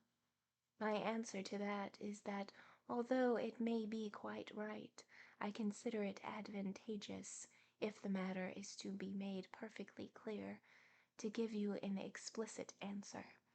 I offer my services in taking on the task, and after some hesitation my friend conceded.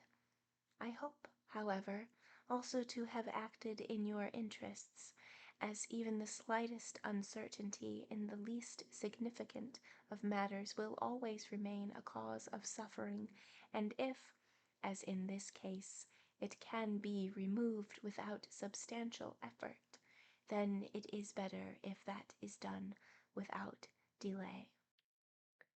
"I thank you," said Kay, as soon as Miss Montauk had finished. He stood slowly up, looked at her, then across the table, then out the window. The house opposite stood there in the sun, and went to the door. Miss Montauk followed him a few paces, as if she did not quite trust him. At the door, however, both of them had to step back as it opened, and Captain Lance entered. This was the first time that Kay had seen him up close. He was a large man of about 40, with a tanned, fleshy face. He bowed slightly, intending it also for Kay, and then went over to Miss Montauk and deferentially kissed her hand. He was very elegant in the way he moved. The courtesy he showed towards Miss Montauk made a striking contrast with the way she had been treated by Kay. Nonetheless, Miss Montauk did not seem to be cross with Kay, as it even seemed to him that she wanted to introduce the captain. Kay, however, did not want to be introduced. He would not have been able to show any sort of friendliness either to Miss Montauk or to the captain. The kiss on the hand had, for Kay, bound them into a group which would keep him at a distance from Miss Burstner, whilst at the same time seeming to be totally harmless and unselfish. Kay thought, however, that he saw more than that. He thought he saw also that Miss Montauk had chosen a means of doing it that was good, but two-edged.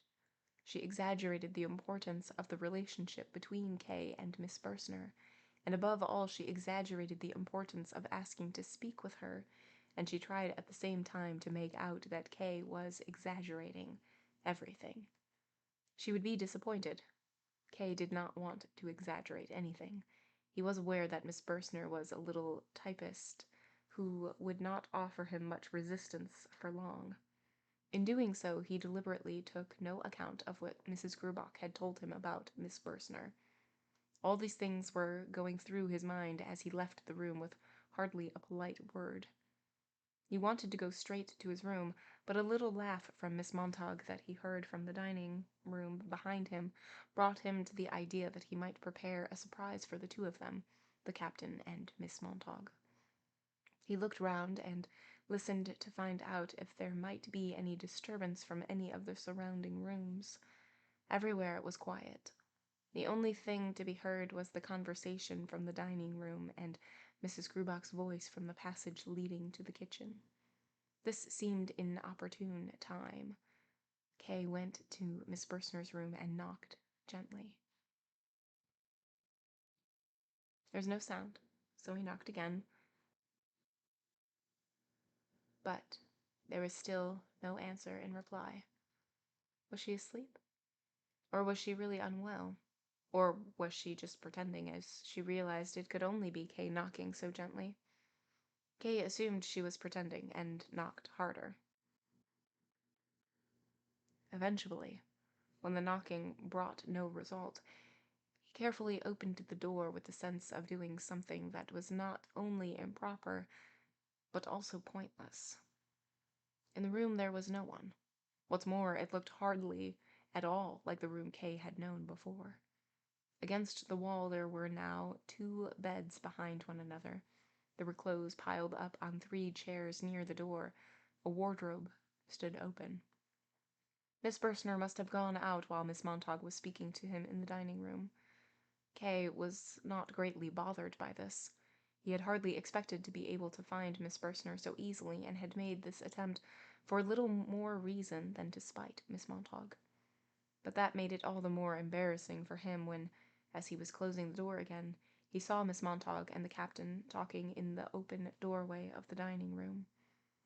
They had probably been standing there ever since Kay had opened the door. They avoided seeming to observe Kay, but chatted lightly and followed his movements with glances. The absent-minded glances to the side, such as you make during a conversation. But these glances were heavy for Kay, and he rushed alongside the wall back into his room.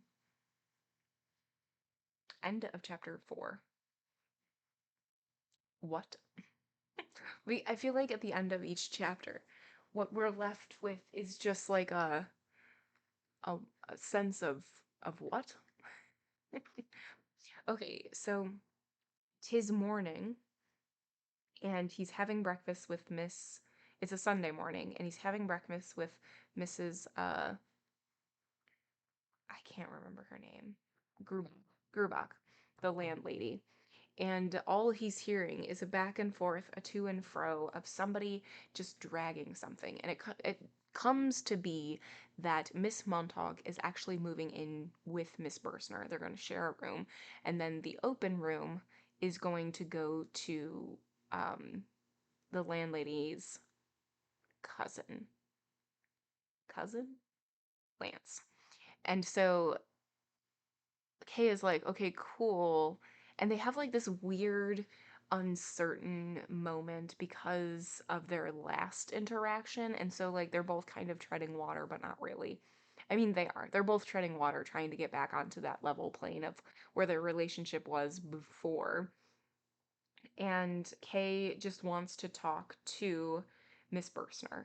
Like, he's already requested talking with her, and he's just been unable to because he's been busy or she's been out or circumstances. And so a maid has come, or a servant has come to the door, and it is on behalf of Miss Montague. And so Kay goes over there to talk to Miss Montague, and Miss Montague is like, so I heard that you want to talk with Miss Burstner, but I don't think it'll do you any good, so I'm going to talk to you instead.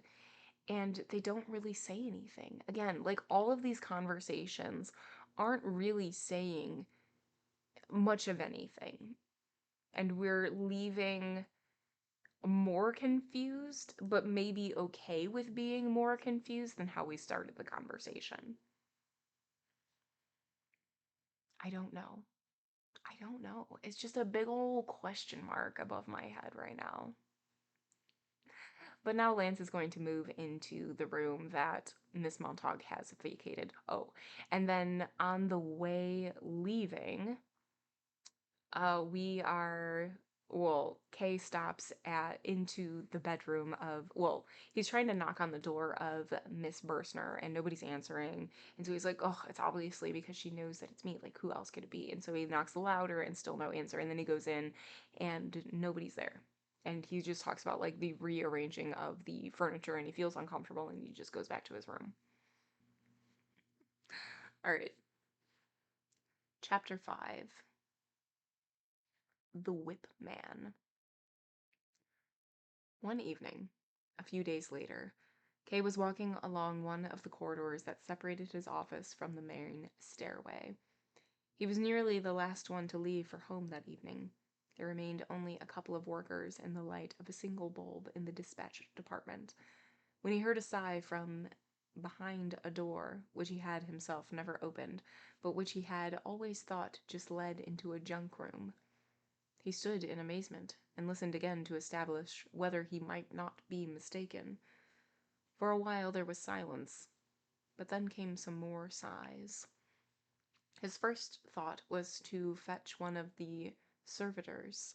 It might well have been worth having a witness present, but then he was taken by an uncontrollable curiosity that make him simply yank the door open. It was, as he had thought, a junk room. Only old unusable forms, empty stone ink bottles lay scattered behind the entrance, but in the cupboard-like room itself stood 3 men, crouching under the low ceiling. A candle fixed on a shelf gave them light. What are you doing here?" asked Kay quietly, but crossly and without thinking. One of the men was clearly in charge, and attracted attention by being dressed in a kind of dark leather costume, which left his neck and chest and his arms exposed. He did not answer, but the other 2 called out, "Mr. K, we're to be beaten because you made a complaint about us to the examining judge." And now Kay finally realized that it was actually the 2 policemen, Franz and Willem, and that the third man had a cane in his hand with which to beat them. "Well," said Kay, staring at them, "I didn't make any complaint. I only said what took place in my home, and your behavior was not entirely unobjectionable, after all." "Mr. K," said Willem, while Franz clearly tried to shelter behind him as protection from the third man. "If you knew how badly we get paid, you wouldn't think so badly of us. I've got a family to feed, and Franz here wants to get married. You just have to get more money where you can. You can't do it just by working hard, not however hard you try. I was sorely tempted by your fine clothes. Policemen aren't allowed to do that sort of thing. Of course they aren't. And it wasn't right of us, but it's tradition that the clothes go to the officers. That's how it's always been, believe me. And it's understandable, too, isn't it? What can things like that mean for anyone unlucky enough to be arrested? But if he starts talking about it openly, with the punishment has to follow. I don't know what any of this that you've been telling me, and I made no sort of request that you be punished. I was simply acting on principle." "Franz," said Willem, turning to the other policeman, "didn't I tell you that the gentleman didn't say he wanted us to be punished? Now you can hear for yourself. He didn't even know we'd have to be punished." "Don't you let them persuade you, talking like that," said the third man to Kay. "This punishment is both just and unavoidable."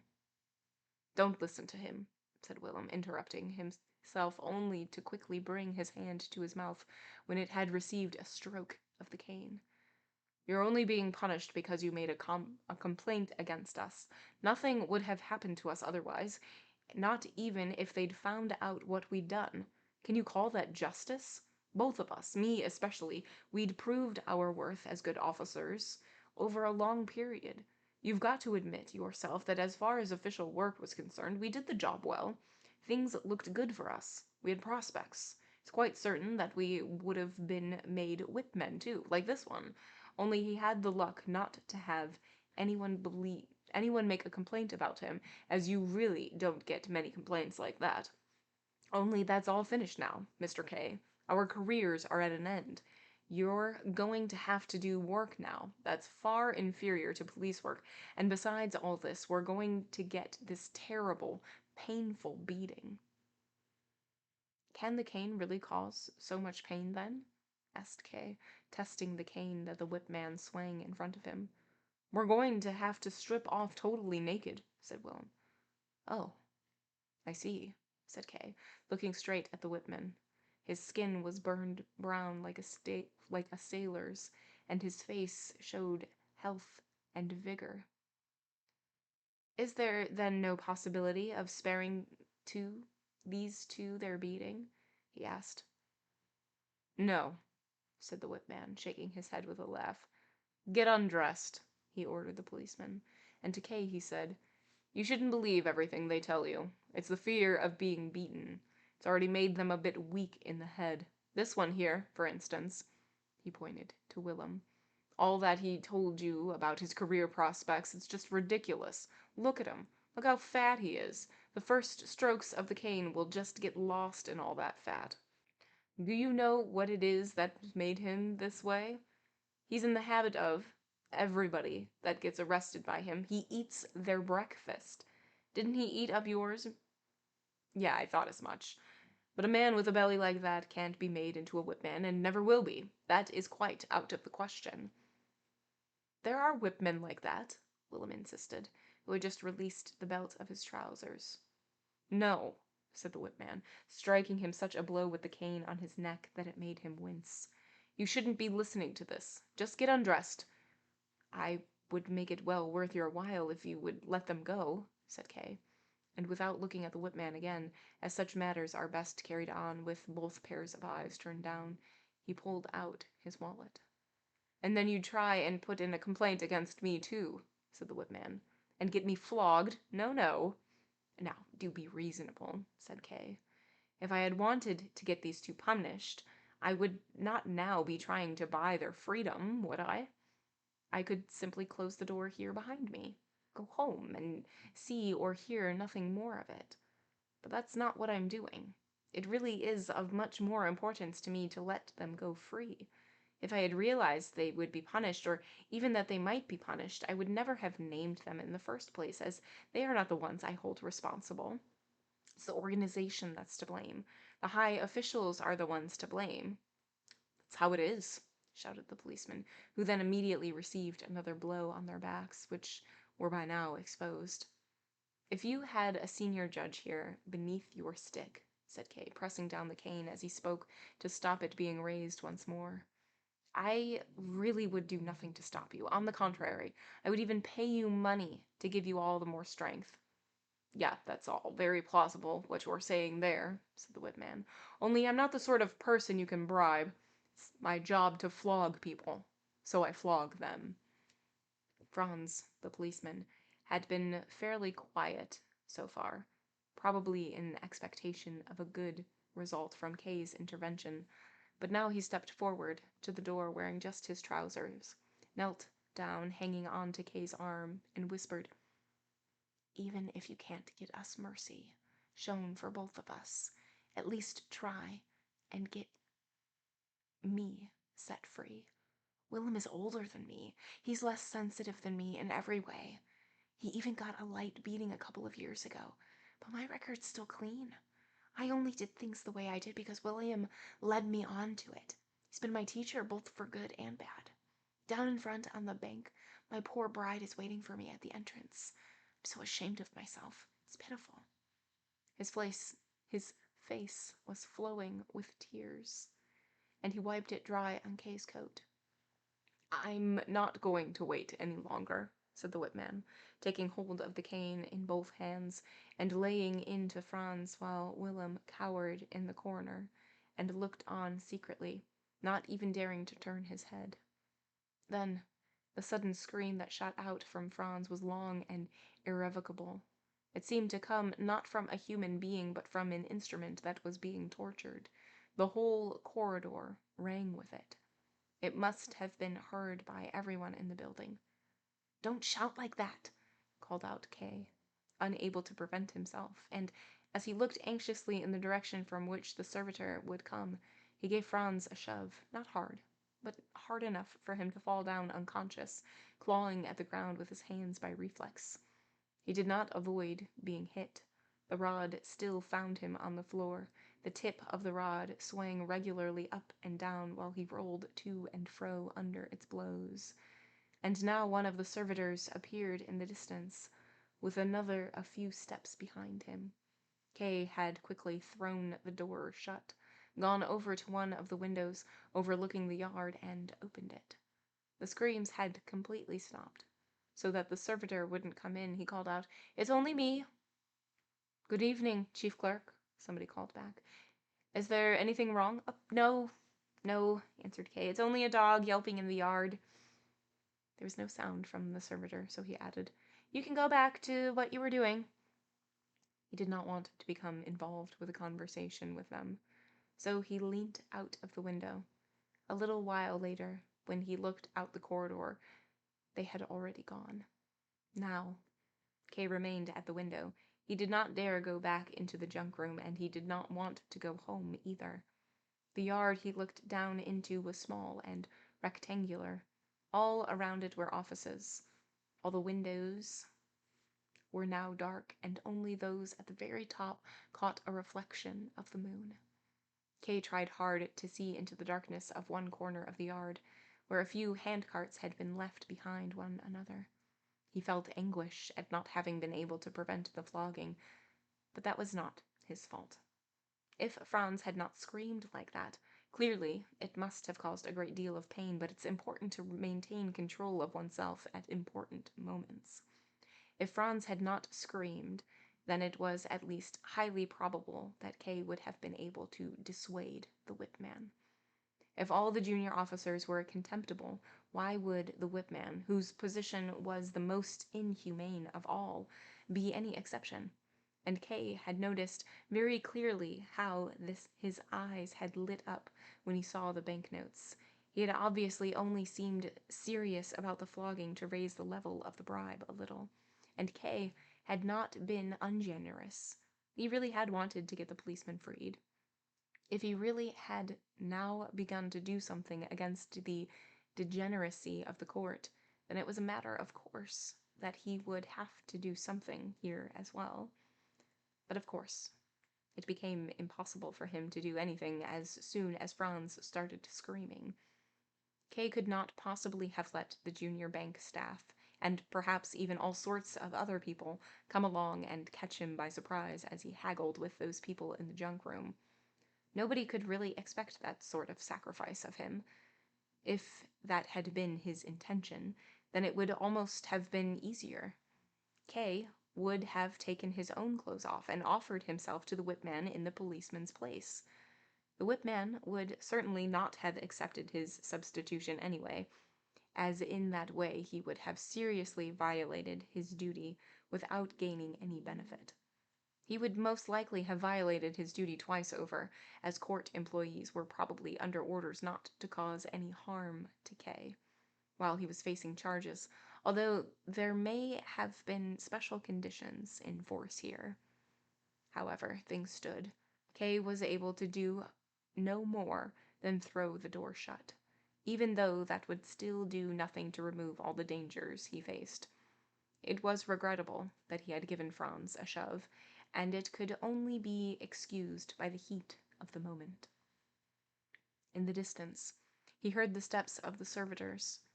He did not want them to be too aware of his presence, so he closed the window and walked towards the main staircase. At the door of the junk room, he stopped and listened for a little while. All was silent. The two policemen were entirely at the whipman's mercy. He could have beaten him to death. Kay reached his hand out for the door handle, but drew it suddenly back.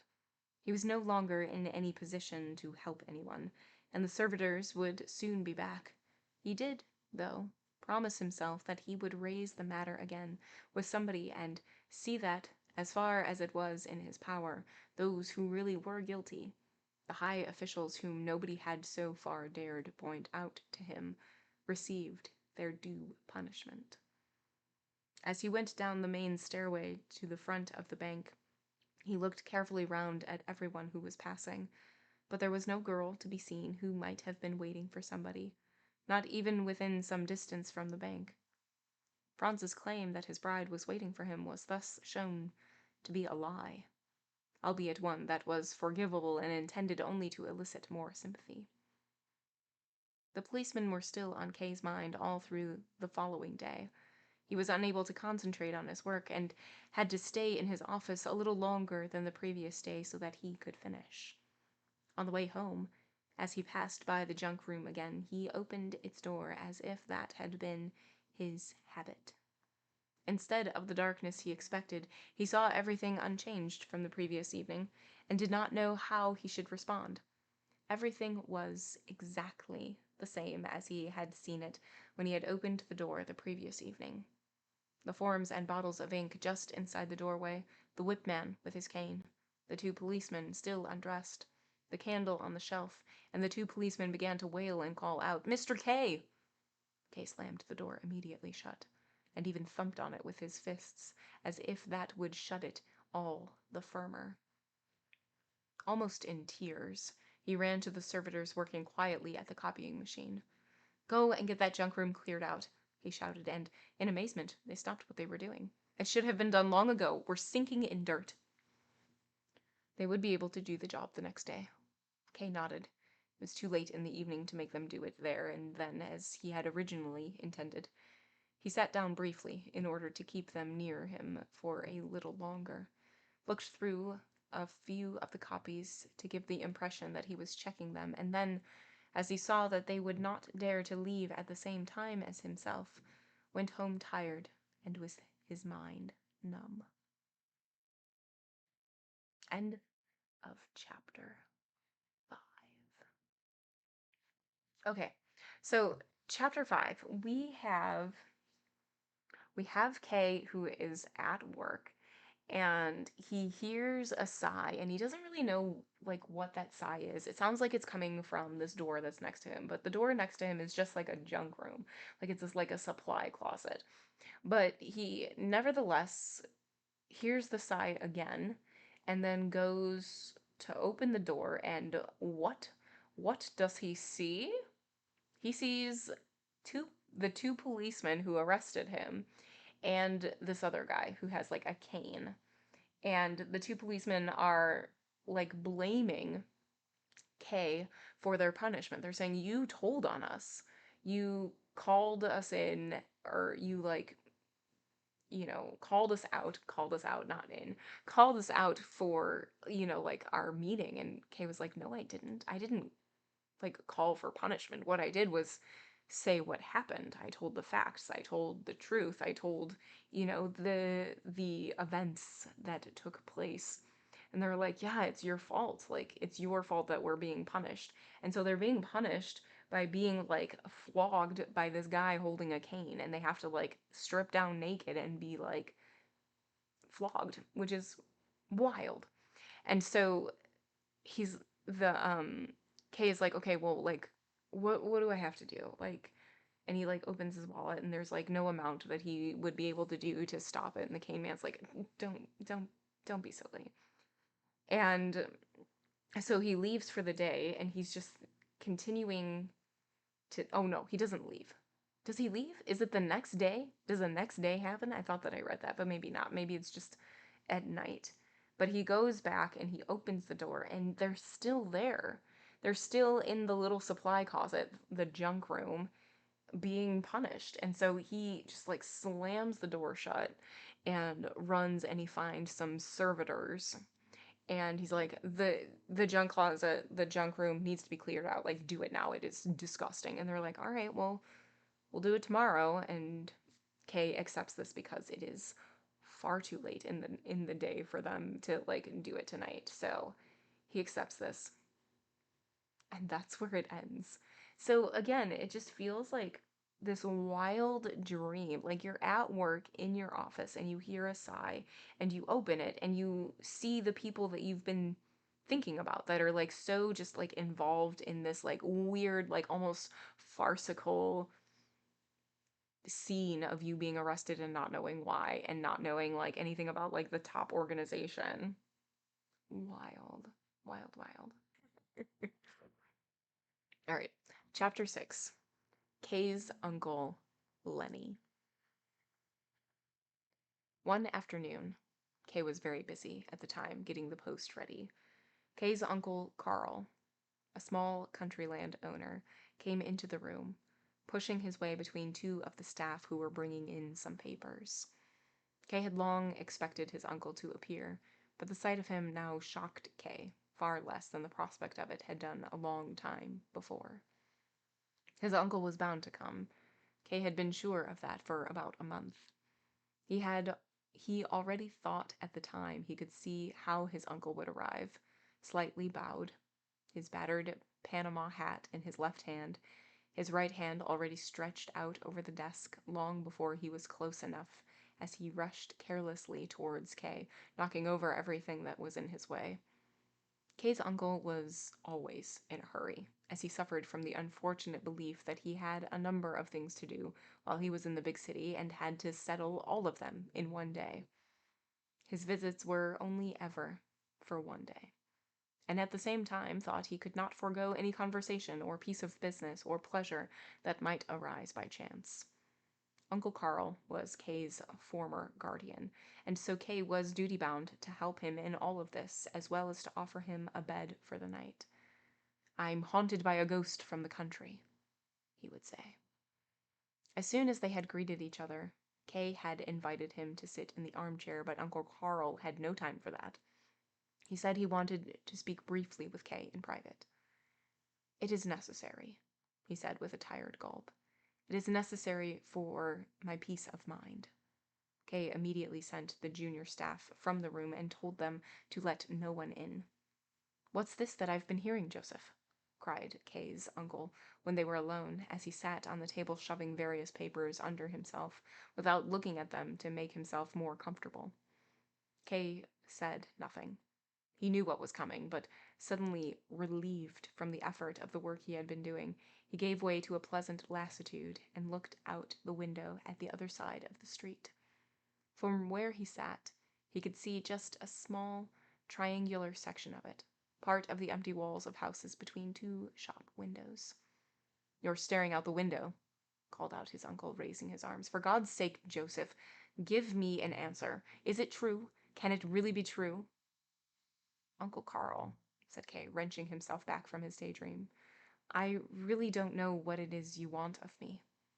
"Joseph," said his uncle in a warning tone, "as far as I know, you've always told the truth.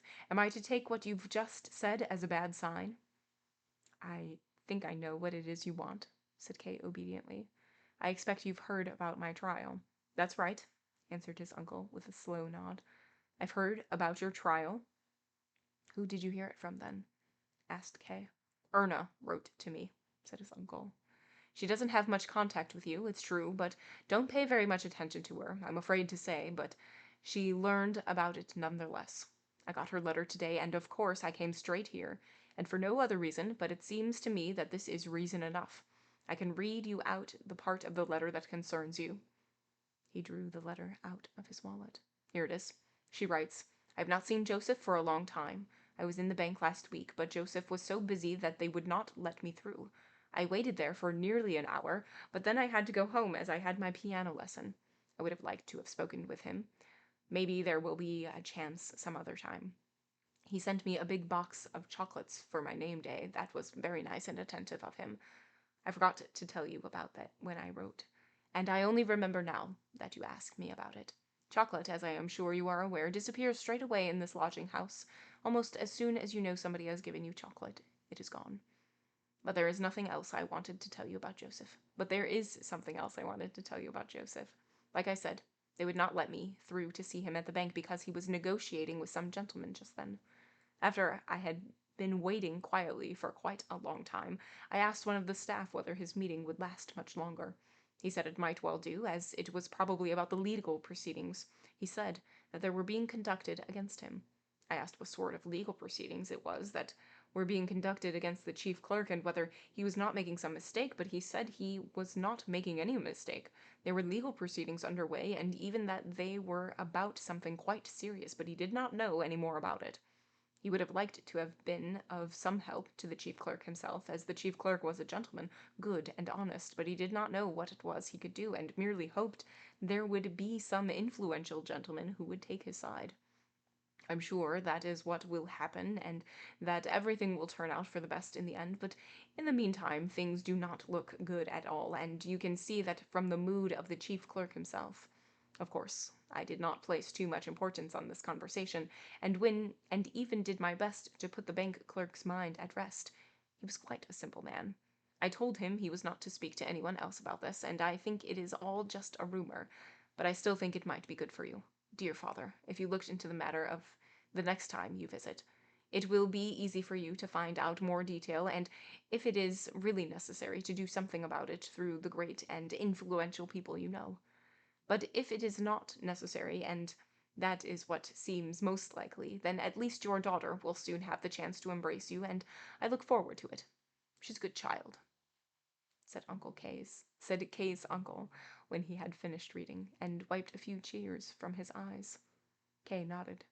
With all the different disruptions he had had recently, he had simply forgotten about Erna, even her birthday, and the story of the chocolates had clearly just been invented so that he wouldn't get in trouble with his aunt and uncle. It was very touching, and even the theater tickets which he would regularly send her from then on would not be enough to repay her. But he really did not feel, now, that it was right for him to visit her in her lodgings and hold conversations with a little 18-year-old schoolgirl. "And what do you have to say about that?" asked his uncle, who had forgotten all his rush and excitement as he read the letter, and seemed to be able to read it again. "Yes, uncle," said Kay, "it is true." "True!" called out his uncle. "What is true? How can this be true? What sort of trial is it? Not a criminal trial, I hope." "It is a criminal trial," answered Kay. "And you sit quietly here while you've got a criminal trial round your neck," shouted his uncle, getting even louder. "The more calm I am, the better it will be for the outcome," said Kay, in a tired voice. "Don't worry." "How can I help worrying?" shouted his uncle. "Joseph, my dear Joseph, think about yourself, about your family. Think about our good name. Up till now, you've always been our pride. Don't now become our disgrace. I don't like the way you're behaving," he said, looking at Kay, with his head at an angle. "That's not how an innocent man behaves when he's accused of something, not if he's still got any strength in him. Just tell me what it's all about so that I can help you. It's nothing to do with the bank, I take it." "No," said Kay, as he stood up. "You're speaking too loud, uncle. I expect one of the staff is listening at the door, and I find that rather unpleasant. It's best if we go somewhere else. Then I can answer all your questions as far as I can. And I know very well that I have to account to the family for what I do." "You certainly do," his uncle shouted. "Quite right you do. Now just get a move on, Joseph. Hurry up now." "I still have a few documents I need to prepare," said Kay. And using the intercom, he summoned his deputy, who entered a few moments later. Kay's uncle, still angry and excited, gestured with his hand to show that Kay had summoned him, even though there was no need whatever to do so. Kay stood in front of the desk and explained to the young man, who listened calm and attentive, what would need to be done that day in his absence, speaking in a calm voice and making use of various documents. The presence of Kay's uncle while this was going on was quite disturbing. He did not listen to what was being said, but at first he stood there with eyes wide open and nervously biting his lips. Then he began to walk up and down the room, stopped now and then at the window, or stood in front of a picture, always making various exclamations, such as, "This is totally incomprehensible to me," or, "Now just tell me, what are you supposed to make of that?" The young man pretended to notice nothing of this and listened to Kay's instructions through to the end. He made a few notes, bowed to both Kay and his uncle, and then left the room. Kay's uncle had turned his back to him and was looking out the window, bunching up the curtains with his outstretched hands. The door had hardly closed when he called out, "At last! Now that he's stopped jumping about, we can go too." Once they were in the front hall of the bank, where several members of staff were standing about, and where, just then, the deputy director was walking across, there was unfortunately no way of stopping Kay's uncle from continually asking questions about the trial. "Now then, Joseph," he began, lightly acknowledging the bows from those around him as they passed. "Tell me everything about this trial. What sort of trial is it?" Kay made a few comments which conveyed little information, even laughed a little, and it was only when they reached the front steps that he explained to his uncle that he had not wanted to talk openly in front of those people. "Quite right," said his uncle. But now start talking. With his head to one side and smoking his cigar in short, impatient drafts, he listened. First of all, Uncle, said Kay, it's not a trial like you'd have in a normal courtroom. So much worse, said his uncle. How's that? Asked Kay, looking at him. What I mean is, that's for the worse, he repeated. They were standing on the front steps of the bank. As the doorkeeper seemed to be listening to what they were saying, Kay drew his uncle down further, where they were absorbed into the bustle of the street. His uncle took Kay's arm and stopped asking questions with such urgency about the trial. They walked on for a while in silence. But how did this all come about? He eventually asked, stopping abruptly enough to startle the people walking behind, who had to avoid walking into them. Things like this just don't come all of a sudden. They start developing a long time beforehand. There must have been warning signs of it. Why didn't you write to me? You know I'd do anything for you. To some extent I am still your guardian, and until today that's something I am proud of. I'll still help you, of course I will. Only now the trial is already underway. It makes it very difficult. But whatever. The best thing now is for you to take a short holiday staying with us in the country. You've lost weight. I can see that now. The country life will give you strength. That will be good. There's bound to be a lot of hard work ahead of you. But besides that, it'll give a way of getting you away from the court, to some extent. Here they've got every means of showing the powers at their disposal, and they're automatically bound to use them against you. In the country, they'll either have to delegate authority to different bodies, or just have to try and bother you by letter, telegram, or telephone. And that's bound to weaken the effect. It won't release you from them, but it'll give you room to breathe. You could forbid me to leave, said Kay, who had been drawn slightly into his uncle's way of thinking by what he had been saying. I didn't think you would do it, said his uncle thoughtfully.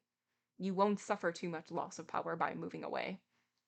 Kay grasped his uncle under his arm to prevent him stopping still, and said, I thought you'd think all this is less important than I do, and now you're taking it so hard.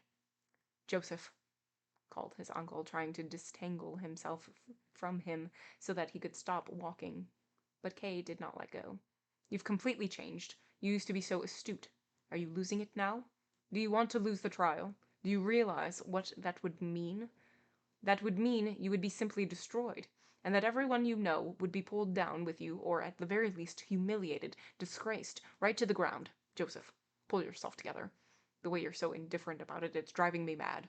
Looking at you, I can hardly believe that that old saying, having a trial like that means losing a trial like that. My dear uncle, said Kay, it won't do any good to get excited. It's no good for you to do it, and it'd be no good for me to do it. The case won't be won by getting excited, and please admit that my practical experience counts for something, just as I have always and still do respect your experience, even when it surprises me. You say that the family will also be affected by this trial. I really can't see how, but that's beside the point, and I'm quite willing to follow your instructions in all of this.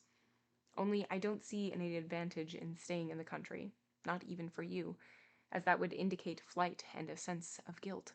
And besides, although I am more subject to persecution if I stay in the city, I can also press the matter forward better here. You're right, said his uncle in a tone that seemed to indicate they were finally coming closer to each other.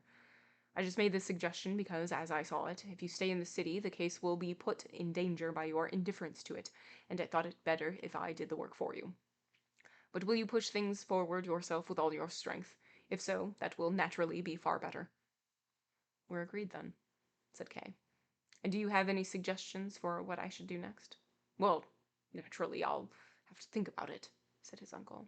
You must bear in mind that I've been living in the country for 20 years now, almost without a break. You lose your ability to deal with matters like this. But I do have some important connections with several people who, I expect, know their way around these things better than I do, and to contact them is a matter of course. Out there in the country, I've been getting out of condition. I'm sure you're already aware of that. It's only at times like this that you notice it yourself. And this affair of yours came largely unexpected, although, oddly enough, I had expected something of the sort after I'd read Erna's letter, and today when I saw your face I knew it with almost total certainty. But all that is by the by. The important thing now is we have no time to lose. Even while he was still speaking, Kay's uncle had stood on tiptoe to summon a taxi, and now he pulled Kay into the car behind himself as he called out an address to the driver. "We're going now to see Dr. Huld, the lawyer," he said. "We were at school together. I'm sure you know the name, don't you?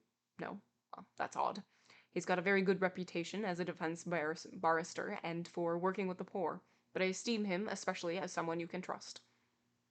"It's all right with me, whatever you do," said Kay, although he was made uneasy by the rushed and urgent way his uncle was dealing with the matter. It was not very encouraging, as the accused, to be taken to a lawyer for poor people. "I didn't know," he said, "that you could take on a lawyer in matters like this." "Well, of course you can," said his uncle. "That goes without saying. Why wouldn't you take on a lawyer? And now, so that I'm properly instructed in this matter, tell me what's been happening so far." Kay instantly began telling his uncle about what had been happening, holding nothing back. Being completely open with him was the only way that Kay could protest at his uncle's belief that the trial was great disgrace. He mentioned Miss Burstner's name just once, and in passing, but that did nothing to diminish his openness about the trial, as Miss Burstner had no connection with it. As he spoke, he looked out the window and saw now, just then, they were getting closer to the suburb where the court offices were. He drew this to his uncle's attention, but he did not find the coincidence especially remarkable. The taxi stopped in front of the dark building. Kay's uncle knocked at the very first door at ground level. While they waited, he smiled, showing his big teeth, and whispered, 8 o'clock. Not the usual sort of time to be visiting a lawyer, but Huld won't mind it for me." Two large black eyes appeared in the spy hatch in the door. They stared at the two visitors for a while and then disappeared. The door, however, did not open. Kay and his uncle confirmed to each other the fact that they had seen the two eyes. "A new maid, afraid of strangers," said Kay's uncle, and knocked again. The eyes appeared once more. This time they seemed almost sad, but the open gas flame that burned with a hiss close above their heads gave off little light, and that may have been merely created by an illusion. "Open the door," called Kay's uncle, raising his fist against it. "We are friends of Dr. Huld, the lawyer." "Dr. Huld is ill," whispered someone behind them. In a doorway at the far end of a narrow passage stood a man in his dressing gown, giving them this information in an extremely quiet voice. Kay's uncle, who had already been made very angry by the long wait, turned abruptly round and retorted, "Ill? You say he's ill?" and strode towards the gentleman in a way that seemed almost threatening, as if he were the illness himself. "They've opened the door for you now," said the gentleman, pointing at the door of the lawyer. He pulled his dressing gown together and disappeared. The door had indeed been opened.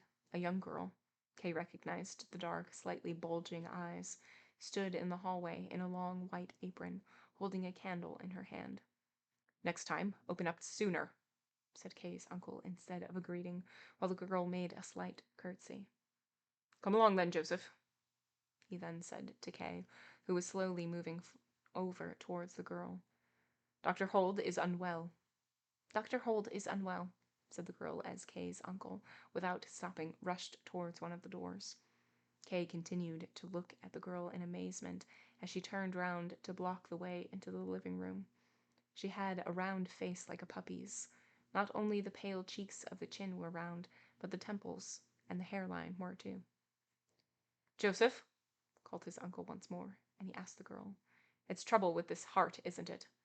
"I think it is, sir," said the girl, who by now had found time to go ahead with the candle and open the door into the room. In one corner of the room, where the light of the candle did not reach, a face with a long beard looked up from the bed. "Leni, who's this coming in?" asked the lawyer, unable to recognize his guest because he was dazzled by the candle. "It's your old friend Albert," said Kay's uncle. "Oh, Albert," said the lawyer, falling back onto his pillow as if this meant he would not need to keep up appearances. Is it really as bad as that? Asked Kay's uncle, sitting on the edge of the bed. I don't believe it is. It's a reoccurrence of your trouble heart, and it'll pass over like the other times. Maybe, said the lawyer quietly, but it's just as much trouble as it's ever been. I can hardly breathe, can't sleep at all, and I'm getting weaker by the day. I see, said Kay's uncle, pressing his Panama hat firmly against his knee with his big hand. This is bad news, but are you getting the right sort of care? And it's so depressing in here. It's so dark. It's a long time since I was last here, but it seemed to me friendlier then. Even your young lady here doesn't seem to have much life in her unless she's just pretending. The maid was still standing by the door with the candle. As far as could be made out, she was watching Kay more than she was watching his uncle, even while the latter was still speaking about her. Kay leaned against a chair that he had pushed near to the girl. When you are as ill as I am, said the lawyer, you need to have peace. I don't find it depressing. After a short pause, he said, And Leni looks after me. Well, she's a good girl. But there was not enough to persuade Kay's uncle. He had visibly taken against his friend's carer, and, even though he did not contradict the invalid, he persecuted her with his scowl as she went over to the bed, put the candle on the bedside table, and, leaning over the bed, made a fuss of him by tidying the pillows. Kay's uncle nearly forgot the need to show any consideration for the man who lay ill in bed. He stood up, walked up and down behind the carer, and Kay would not have been surprised if he had grabbed hold of her skirts behind her and dragged her away from the bed. Kay himself looked on calmly. He was not even disappointed at finding the lawyer unwell. He had been able to do nothing to oppose the enthusiasm his uncle had developed for the matter. He was glad that this enthusiasm had now been distracted without his having to do anything about it.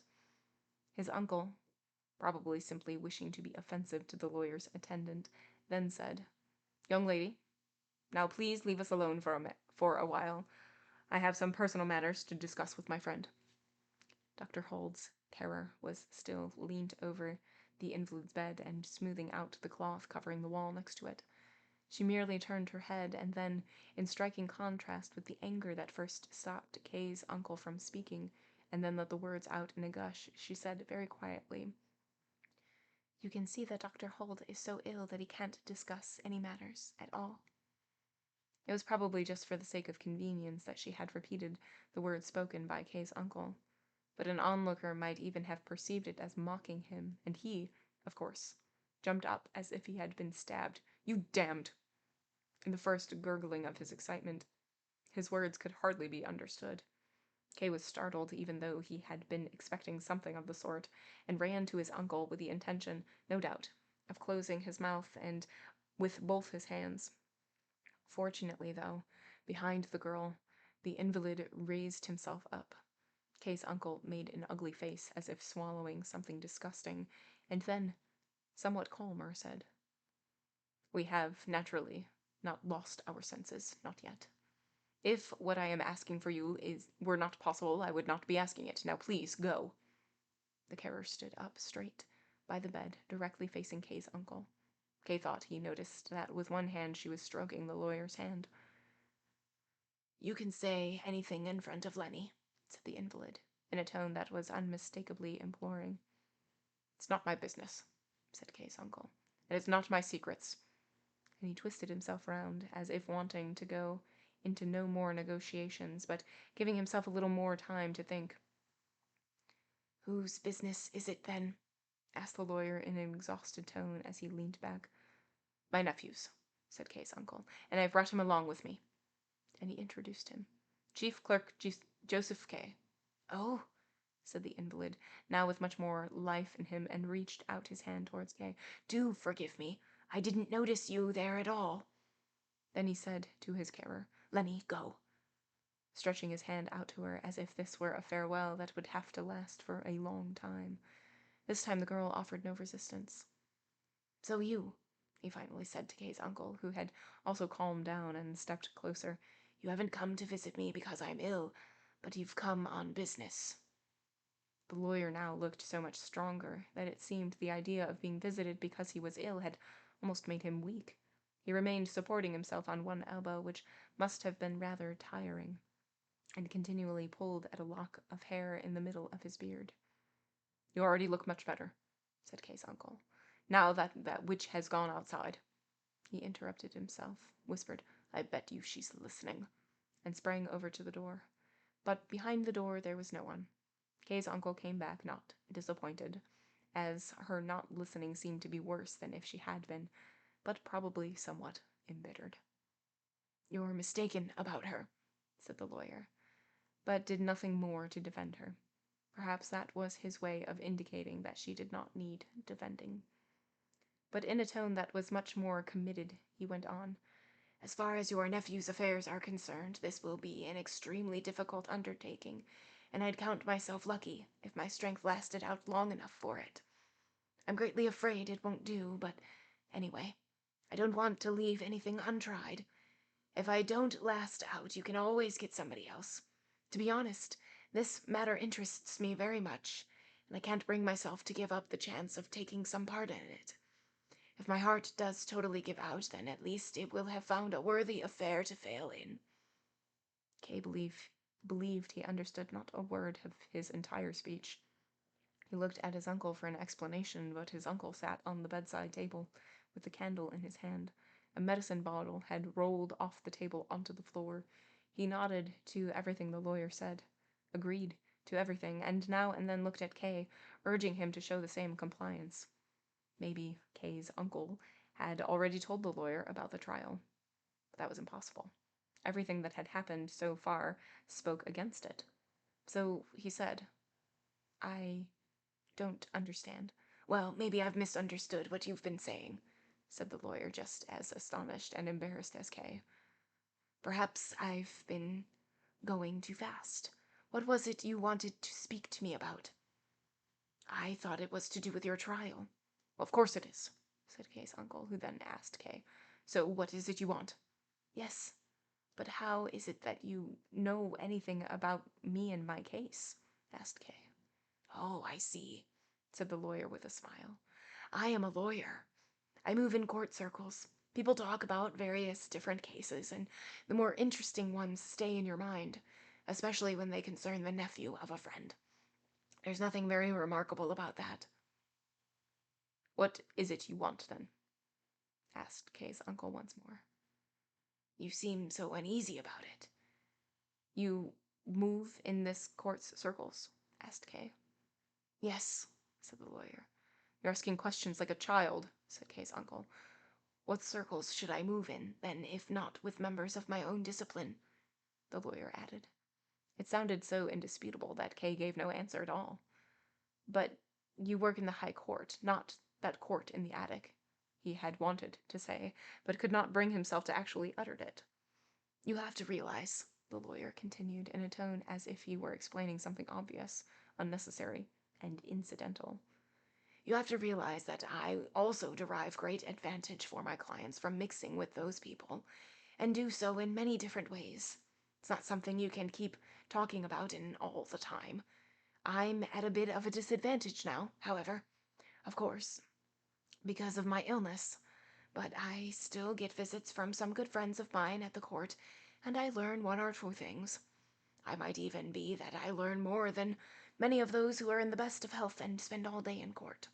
And I'm receiving a very welcome visit right now, for instance." And he pointed into a dark corner of the room. "Where?" asked Kay, almost uncouth in his surprise. He looked round uneasily. The little candle gave off far too little light to reach as far as the opposite wall. And then something did indeed begin to move there in the corner.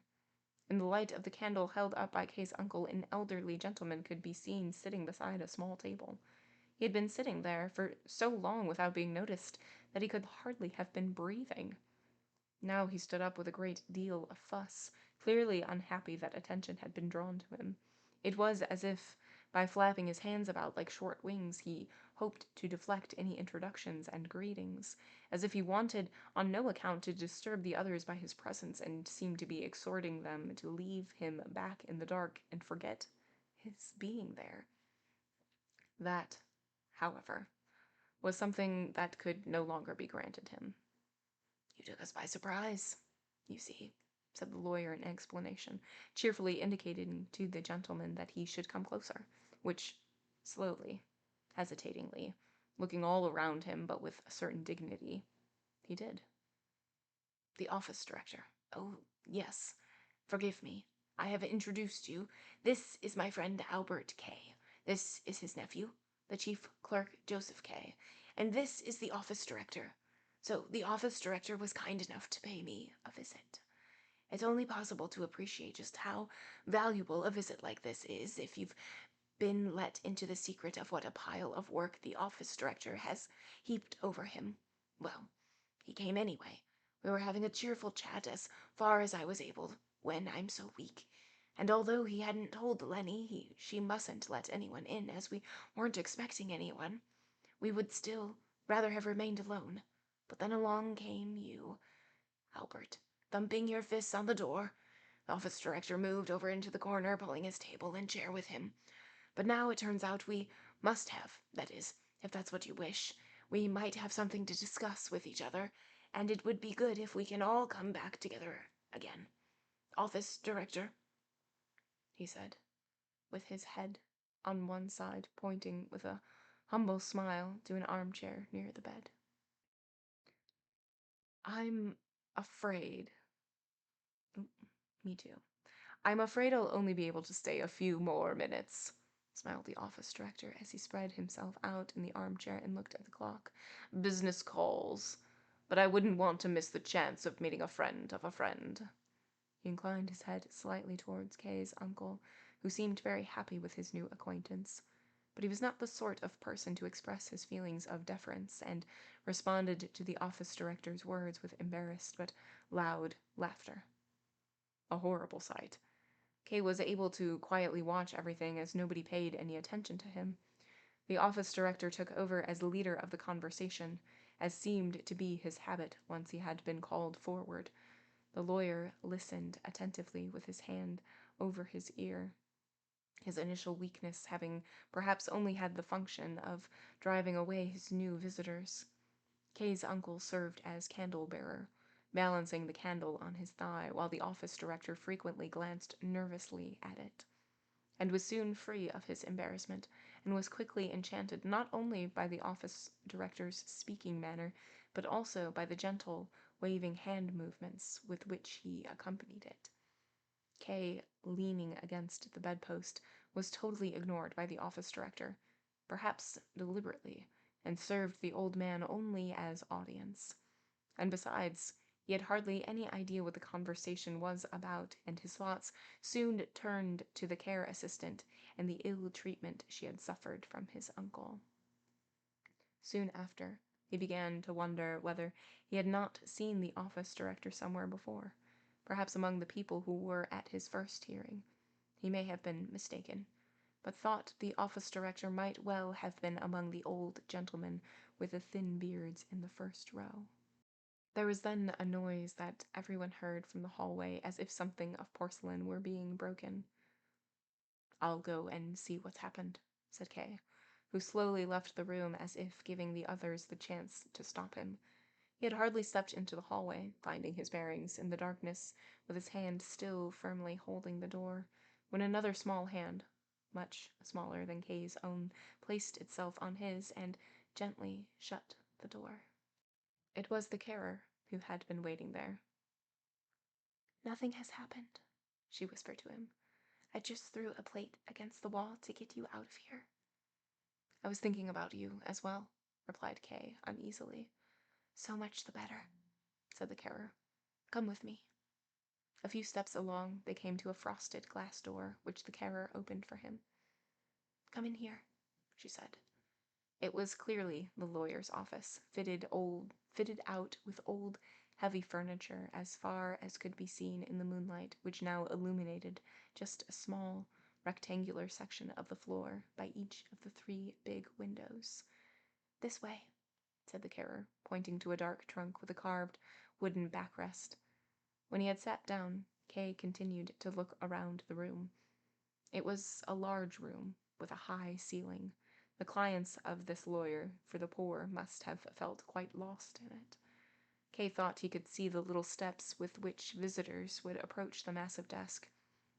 But then he forgot all about this, and had eyes only for the carer, who sat very close beside him, almost pressing him against the armrest.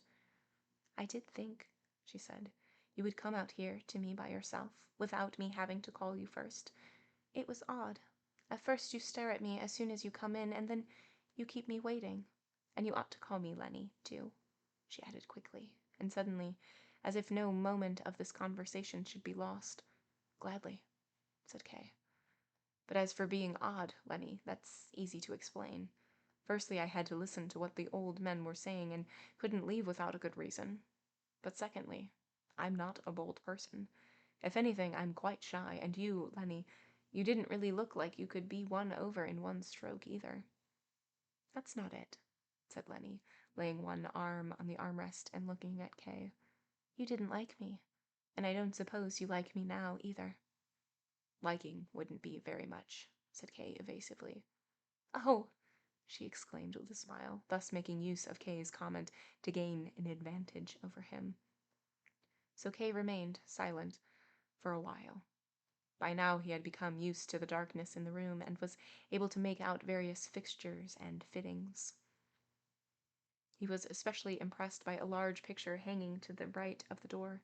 He leant forward in order to see it better. It depicted a man wearing a judge's robes. He was sitting on a lofty throne, gilded in a way that shone forth from the picture. The odd thing about the picture was that this judge was not sitting there in dignified calm, but had his left arm pressed against the back and armrest. His right arm, however, was completely free, and only grasped the armrest with his hand, as if about to jump up any moment in vigorous outrage and make some decisive comment, or even to pass sentence. The accused was probably meant to be imagined at the foot of the steps, the top one of which could be seen in the picture covered with a yellow carpet. "That might be my judge," said Kay, pointing to the picture with one finger. "I know him," said Leni, looking up from the picture. "He comes here quite often. That picture is from when he was young, but he can never have looked anything like it, as he's tiny, minute almost. But despite that, he had himself made to look bigger in the picture, as he's madly vain, just like everyone round here. But even I'm vain, and that makes me very unhappy that you don't like me." Kay replied to that last comment merely by embracing Leni and drawing her towards him. She lay her head quietly on his shoulder. "To the rest of it, though," he said. "What rank is he?" "He's an examining judge," she said, taking hold of the hand with which Kay had held her and playing with his fingers. "Just an examining judge once again," said Kay in disappointment. "The senior officials keep themselves hidden, but here he is sitting on a throne." "That's all just made up," said Leni, with her face bent over Kay's hand. "Really, he's sitting on a kitchen chair with an old horse blanket folded over it. But do you have to always be thinking about your trial?" she added slowly. "No, not at all," said Kay. "I probably even think too little about it." "That's not the mistake you're making," said Leni. "You're too unyielding. That's what I've heard." "Who said that?" asked Kay.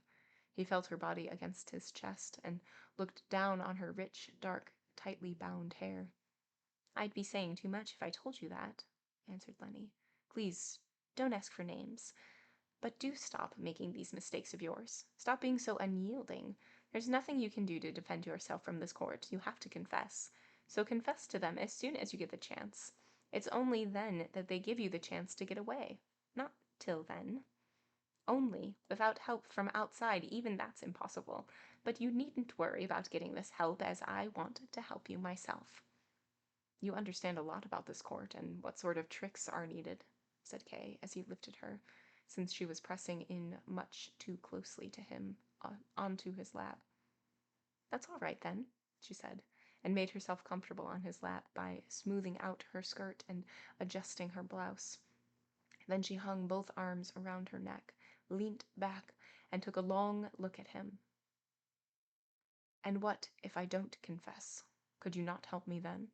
asked Kay to test her out. I'm accumulating women to help me, he thought to himself, almost in amazement. First, Miss Burstner, then the court usher's wife, and now this little care assistant, who seems to have some incomprehensible need for me. The way she sits on my lap as if it were her proper place. No, answered Leni, slowly shaking her head. I couldn't help you then. But you don't want my help anyway. It means nothing to you. You're too stubborn and won't be persuaded. Then, after a while, she asked, Do you have a lover? No, said Kay. Oh, you must have, she said. Well, I have really, said Kay. Just think, I've even betrayed her while I'm carrying her photograph with me. Leni insisted he show her a photograph of Elsa, and then, hunched on his lap, studied the picture closely. The photograph was not one that had been taken while Elsa was posing for it. It showed her just after she had been in a wild dance, such as she liked to do in wine bars, her skirts still flung out as she span round. She had placed her hands on her firm hips and, with her neck held taut, looked to one side with a laugh. You could not see from the picture whom her laugh was intended for. She's very tightly laced, said Leni, pointing to the place where she thought this could be seen. I don't like her. She's clumsy and crude, but maybe she's gentle and friendly towards you. That's the impression you get from the picture. Big, strong girls like that often don't know how to be anything but gentle and friendly. Would she be capable of sacrificing herself for you, though? No, said Kay. She isn't gentle or friendly, and nor would she be capable of sacrificing herself for me. But I've never yet asked any of these things of her. I've never looked at this picture as closely as you. You can't think much of her, then, said Leni. She can't be your lover, after all. Yes, she is, said Kay. I'm not going to take my word back on that. Well, she might be your lover now, then, said Leni, but you wouldn't miss her much if you lost her, or if you exchanged her for somebody else. Me, for instance. That is certainly conceivable, said Kay with a smile. But she does have one major advantage over you. She knows nothing about my trial, and even if she did, she wouldn't think about it. She wouldn't try to persuade me to be less unyielding. Well, that's no advantage, said Leni. If she's got no advantage other than that, I can keep on hoping. Has she got any bodily defects? Bodily defects? asked Kay. Yeah, said Leni, as I do have a bodily defect, just a little one. Look. She spread the middle and ring fingers of her right hand apart from each other. Between those fingers, the flap of skin connecting them reached up almost as far as the top joint of the little finger. In the darkness, Kay did not see at first what it was she wanted to show him, so she led his hand to it so he could feel.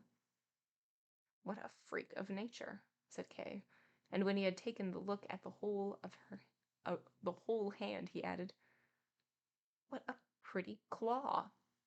Leni looked on with a kind of pride as Kay repeatedly opened and closed her two fingers in amazement until, finally, he briefly kissed them and let go. Oh, she immediately exclaimed, you kissed me.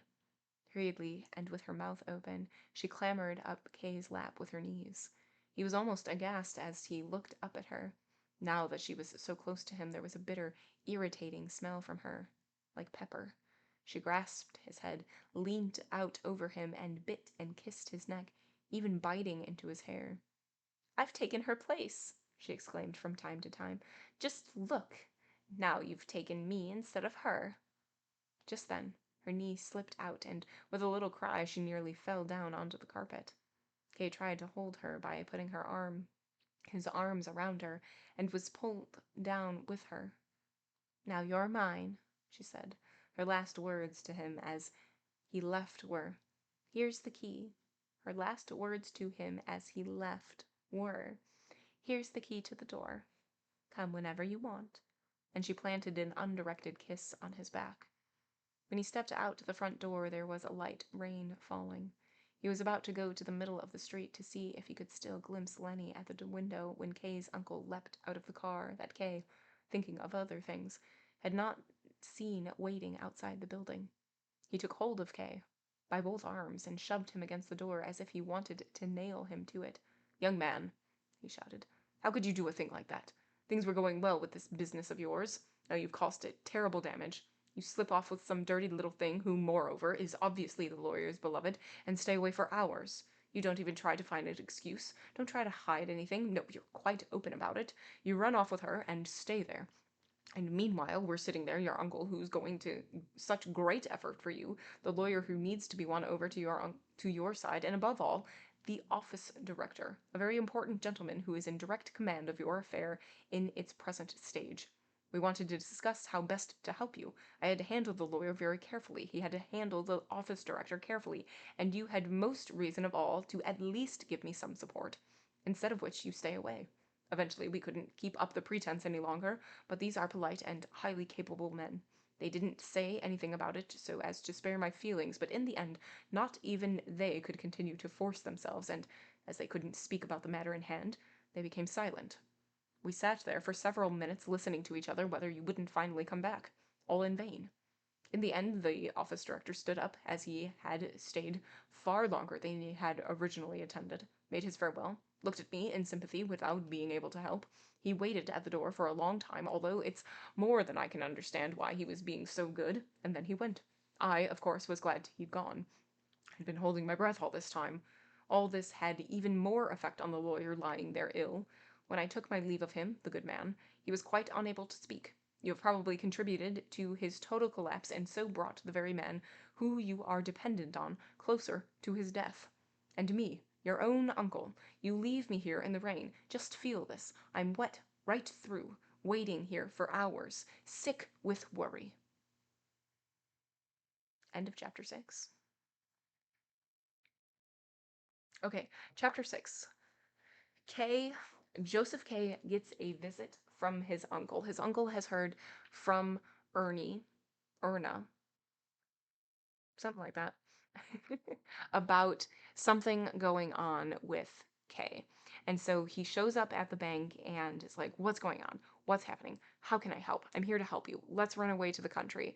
And so Kay explains that he's been, arrested and that he has to go to trial and all of these things. And the uncle is so desperately trying to help him. And Kay is like, we can't be worked up. That's not how it works. And so the uncle just like grabs him and they're like, we're going to go to a lawyer. He specializes in poor people and he's a friend of mine. And Kay is like, all right, cool. So they go there, knock on the door, and a girl answers and is like, he's super sick and not coming in.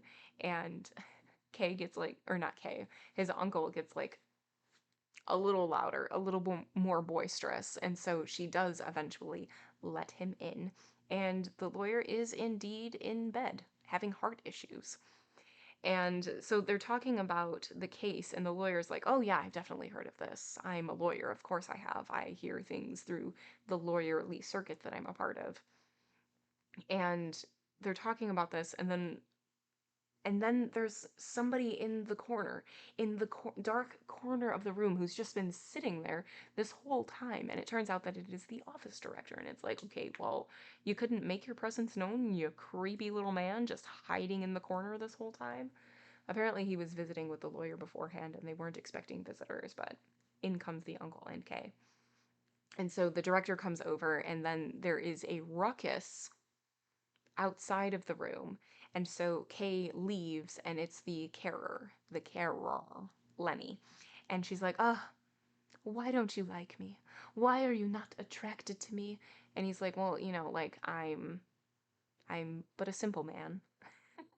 And I'm not brave. And she's like, oh, do you have a lover? Like all of these things. And he's like, yeah, I do. And she's like, you're lying. And so he shows a picture and she's like, blah, blah, blah, blah, blah.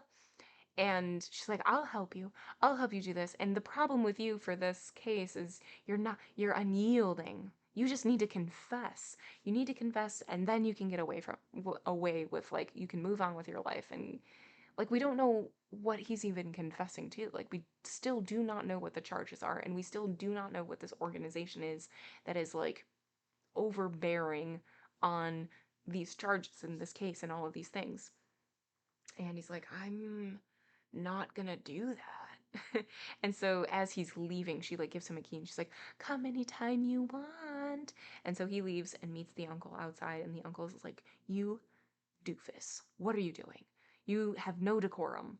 You were there for hours. We couldn't even pretend that, you were just in there for some fancy chat. He's like, I had to be nice.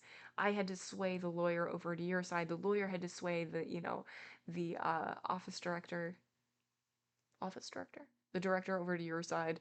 And it just became awkward. And you didn't help your case at all because you were with probably the lawyer's like lover. And it's just a whole mess. It's a whole mess. And it seems like no matter what Kay does, it's just going to get worse. But we don't know how to make things better because we don't even know what the charges are and nobody is ever saying what it is, and I don't think we ever will know. It's just this looming uncertainty and anxiety that is just ever present. But that's going to be where we end tonight. That's it. The next chapter is like 2 hours long, so prepare yourselves. It sounds like a hot mess. It really does. And let me just say that I am glad that I am not Joseph. I'm glad I'm not Joseph. I'm going to say it. Say it loud, say it proud. But that's it for tonight. It's been a pleasure. Thank you all so much for being here. We'll pick up right where we left off. As always, whether you lurk, whether you chat, I 1000% appreciate you. And I 1000% appreciate your support. If I don't see you next time, I hope to see you very soon. Goodbye.